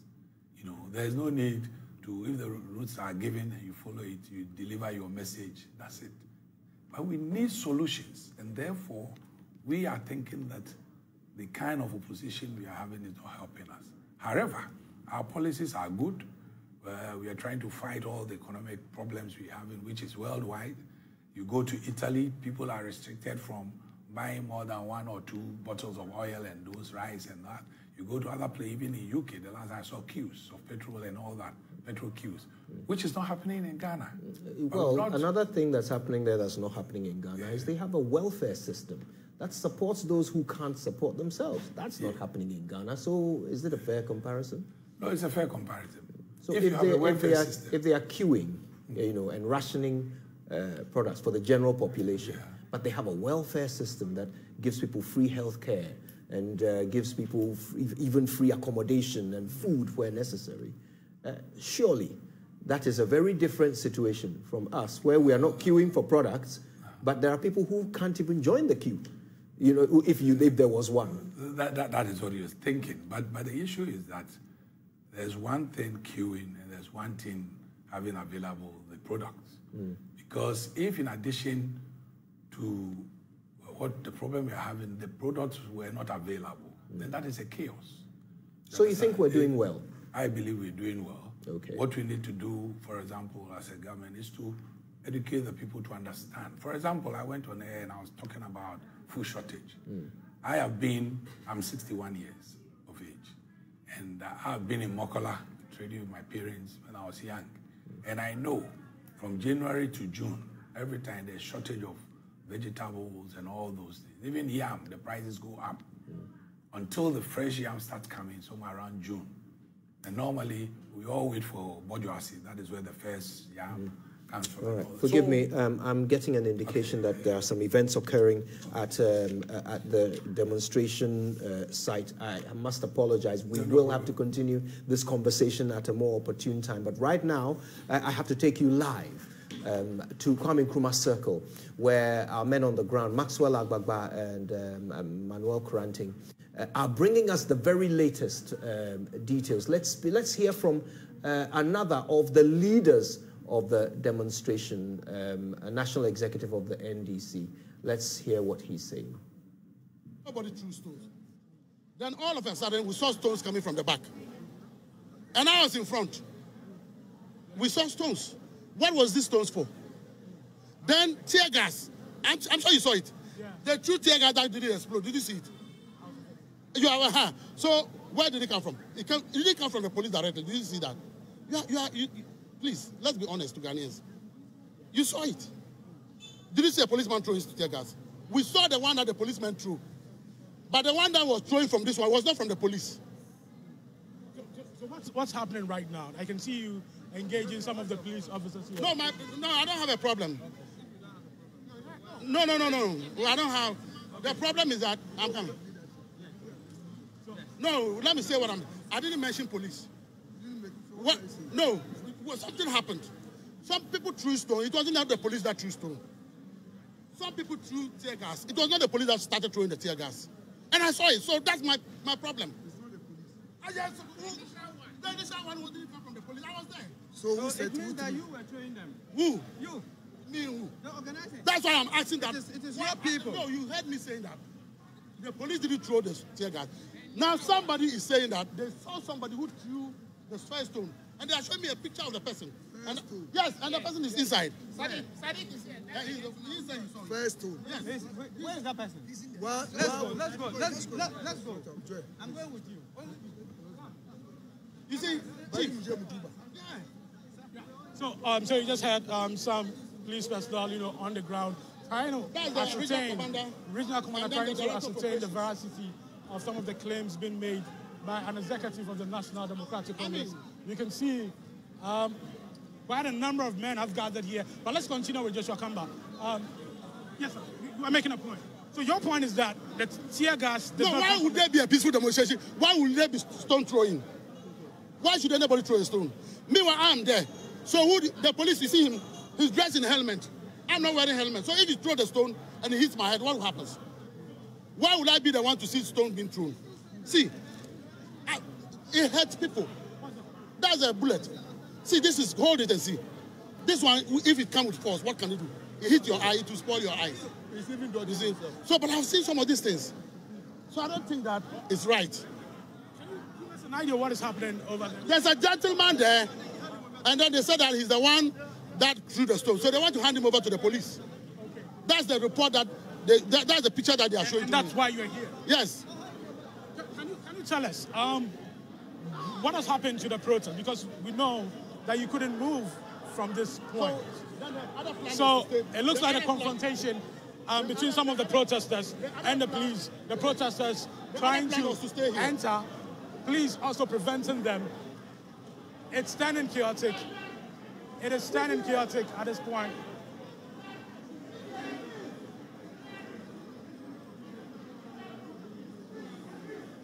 Well, just some minutes ago, about 45 minutes ago, in the middle of our reports, there was tear gas from the police, and we had to run away. It dispersed, so you can see, confrontation between police and some of the protesters here. Well, we understand the gentleman who was arrested by the police is being kept in that room. And some of the protesters are trying to go in there to free this gentleman, but the police will also not allow them. About 45 minutes ago, hundreds, and if I'm not exaggerating, thousands were actually gathered in the middle of the road protesting. Some ties were also bent right in the middle of the road, causing a major gridlock on the stretch. Now, after that tear gas from the police, the crowd has dispersed, but many of them in groups still lurking around, many of them with their placards. You can see the Deputy National Youth Organizer of the NDC, Adam Agbana, trying to asking the protesters to calm down as they try to resolve the issues. But earlier you heard allegations from an executive member of the National Democratic Congress, Joshua Kamba, alleging that the tear gas that was fired just about 30 minutes ago, the tear gas that dispersed the crowd that was protesting in the middle of the road, did not come from the police. Would want him to continue and provide more details. So you can see another man arrested by the police. Another man arrested by the police being sent by the men in full route there. Nobody's there. Don't worry, don't worry. No, there's nobody inside. Yes.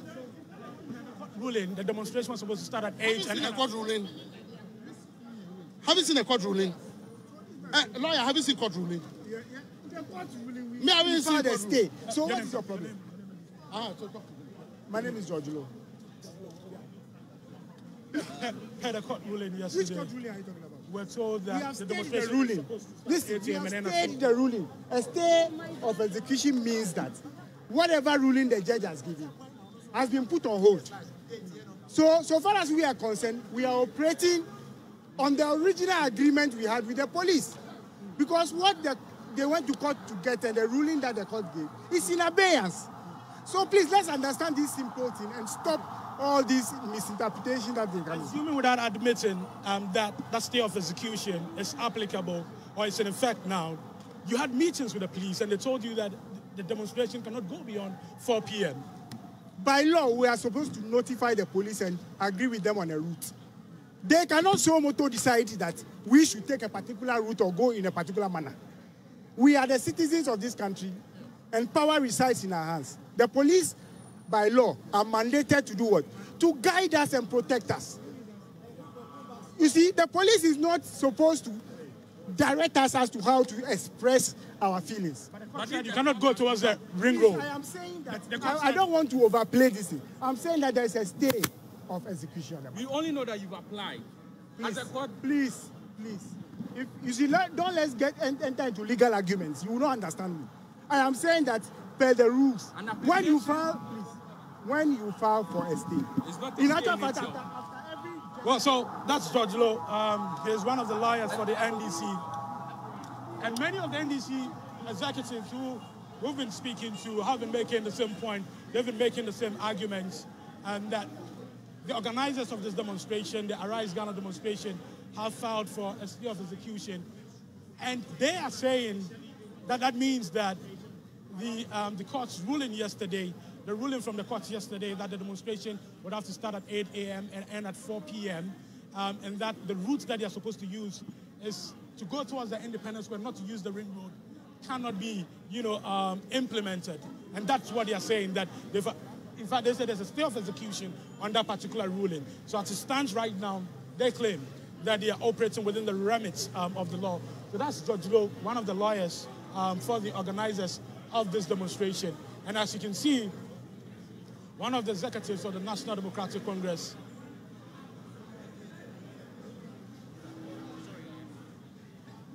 still engaging the police, engaging some of the protesters.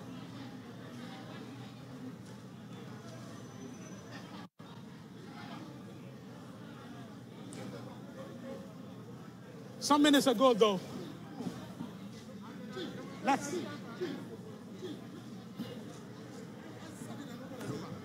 I was in the meeting.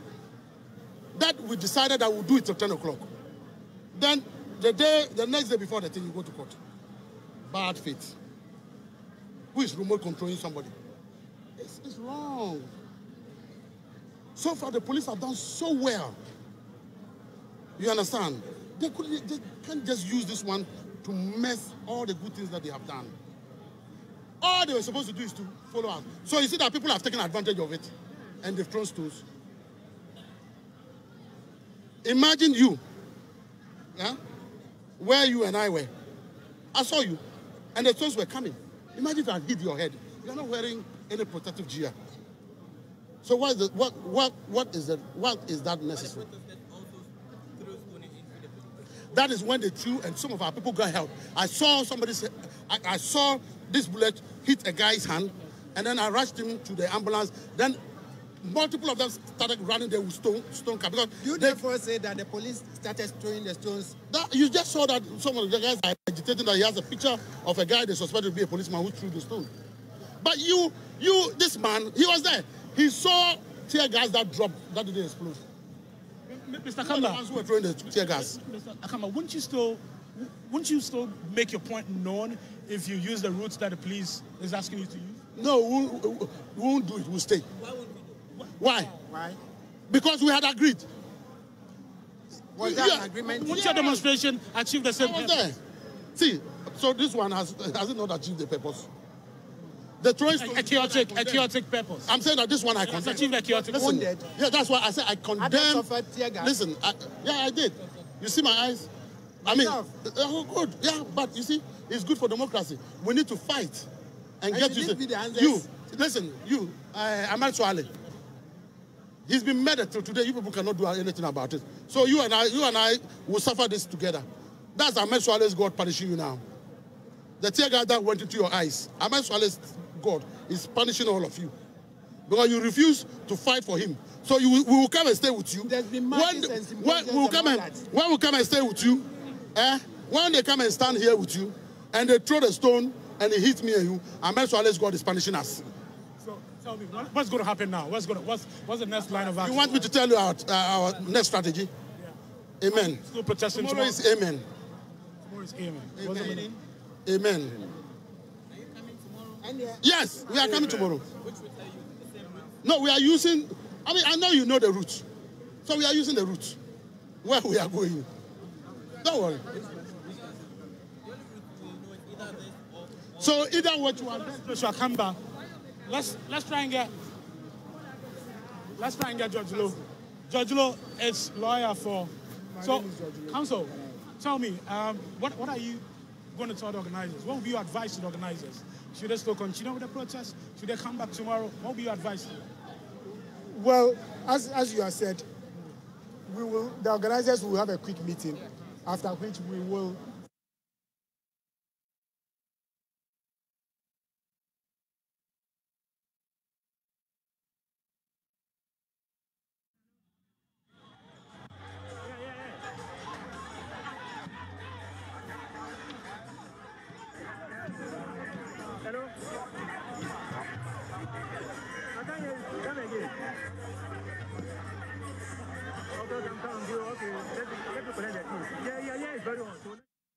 Circle, the chaos just continues as the peaceful protest planned by the Arise Ghana group turns into scenes of violence this afternoon as police clash with protesters.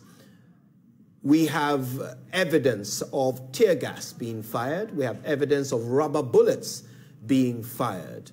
We have witnesses suggesting that water cannon has been used as well. And we certainly have evidence of stones being thrown at police vehicles.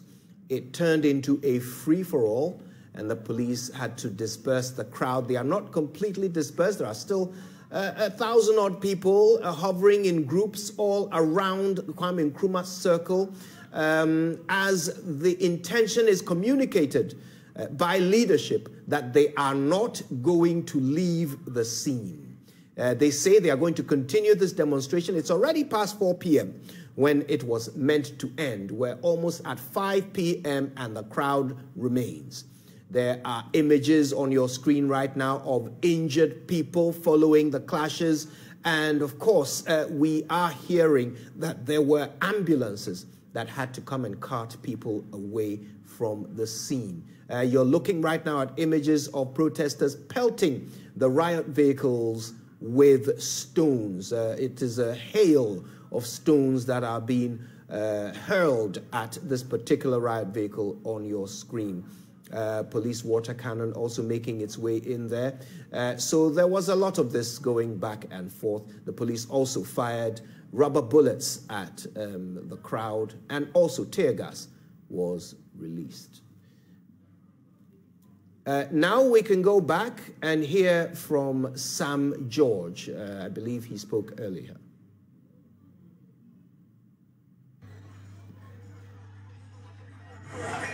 Oil price. It's not the Russia-Ukraine crisis. Because international oil prices have not increased by almost 200%. You understand me? We're buying the international market price around $100 per barrel. It was around $100 a barrel under the NDC. The problem is with the exchange rate. Because your fuel price has a component of forex exchange rate as a determinant. When John Mahama was handing over office, the dollar was 4.3. Today under Akufo-Addo, it is 8.2. So it is the mismanagement of Akufo-Addo and Bawumia that has made your cedi become a junk currency that has affected the price of fuel. COVID, yes, COVID attacked the whole world. It didn't attack in other countries, interventions were made for their citizens under COVID. Free water, free electricity. After free water and free electricity, you got an increase in your fuel and electricity tariffs. So it wipes off anything. You got free water for 6 months, free electricity for 6 months, they claim. But now you are paying for over 12 months an increased tariff. Now you are paying a COVID levy in excess of 12 months. So they gave you with one hand, and now they are taking from you with their hands, their feet, and every other orifice they have. So COVID has been a blessing to this government. They tell you how much they spent. They didn't tell you how much they got. Your stabilization fund that was started by John was not perfect in Ghana. We didn't get it all right. But when you compare the NDC to the FDC, they're comparing light and day. I mean, yes, the NDC didn't do well, you say. But we handed over an economy where fuel was selling at 4 cities. 4 cities. The guy who says he can do it better is now selling fuel to you at over 12 cities. Sure. So who is doing better? When the NDC was handing over power to you, a loaf of bread was 4 cities. That's right. Today, a loaf of bread is 15 cities. Sure. So you cannot compare the two. When the NDC was handing over office to you, our national debt was 120 billion. Today, under Akufo-Addo, it is 360 billion. You can see the interchange here under which we stand as evidence, one evidence of what President Mahama used the money for. What has Akufo-Addo used for 200 billion? He has borrowed.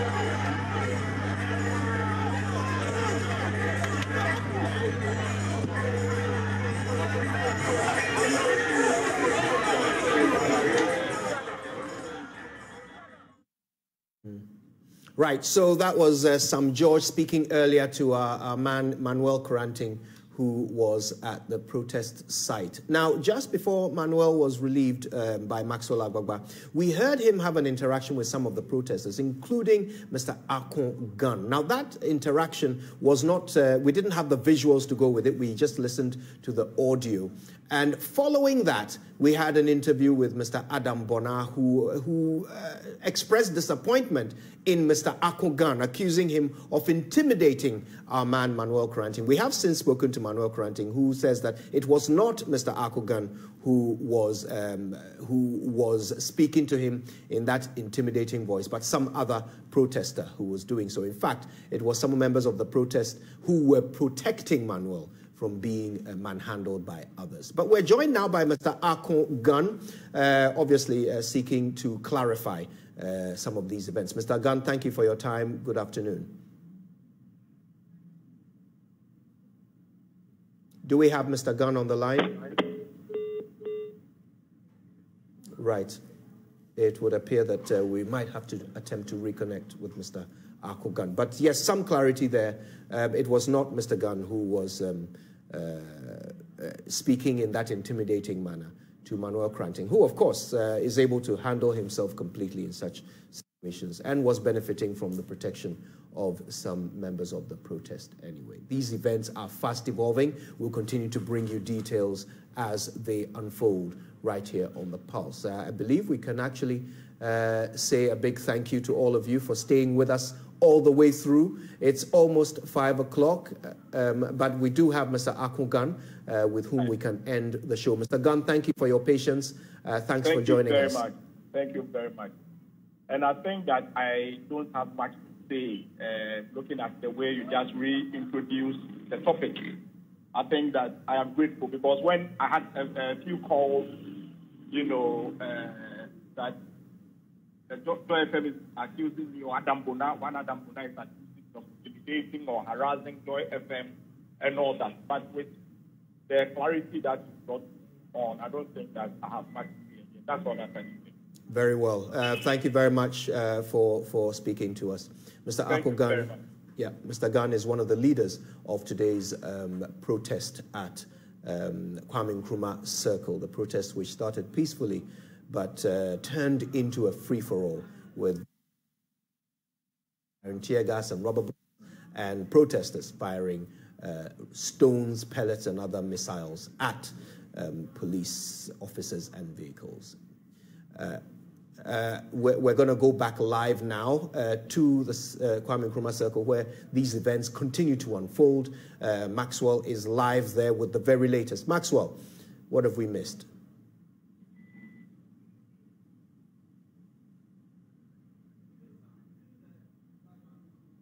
Okay, as we work to reconnect with Maxwell Agbagba, you are now watching images of some of the injured members of today's protest who had to receive assistance following the firing of rubber bullets and tear gas by the police. And of course, the showering of pellets, stones, rocks, and other missiles at police vehicles during the clashes, the violent clashes that ensued at Kwame Nkrumah Circle today, following disagreements between the protesters and the police on the route that this protest should take. As you will recall, this is a matter that started over a month ago when a Rise Ghana group informed the police of this intended demonstration and protest through some of the streets of Accra.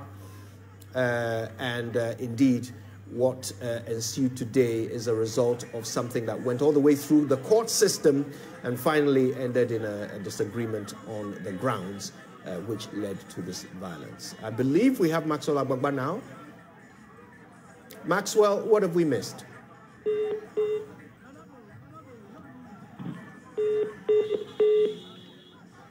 All right, you'll have to forgive us.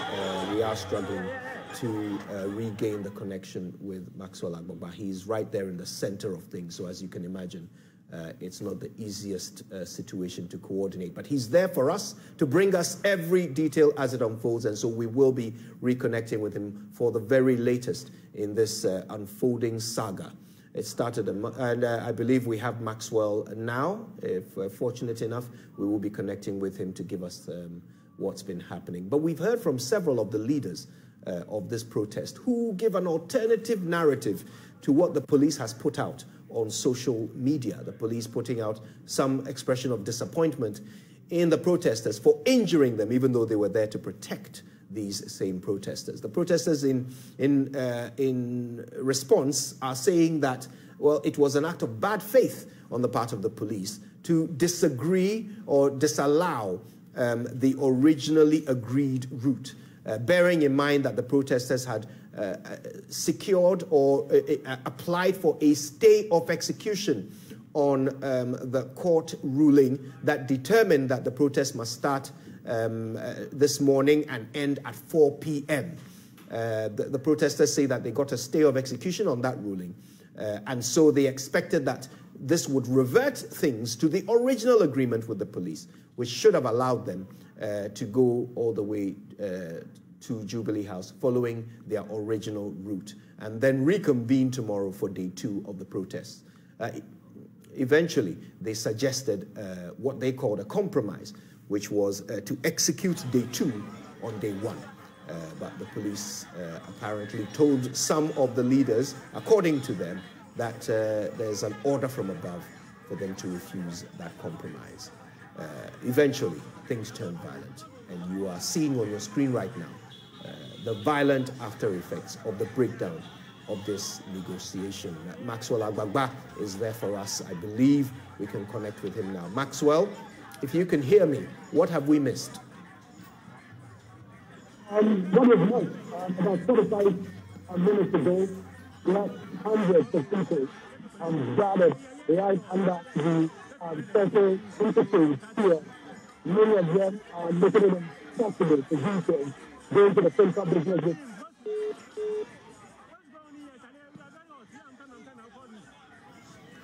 Right. Give us, we do have to work a bit harder to gain a stronger connection to Maxwell Agbagba so we can hear what he's relating to us. We must apologize for the poor quality of that connection.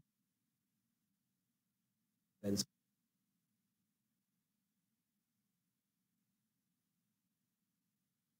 but this I part company with you only for today. Tomorrow more on the pleasure. You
Hello, my name is Abeku Agri Santana. If there's anything that makes my life so easy, it is my bank. I love hanging out with my boys at our usual fufu joint. But even without cash, we still dey chop better with EcoBank Mobile. No matter the time of day, my bank helps me stay in touch with my beautiful wife whenever she's away. And when my beautiful wife is in town, she never misses out on her favorite TV shows because I'm able to pay up all my TV subscriptions from the comfort of my mobile phone. Whenever she has to get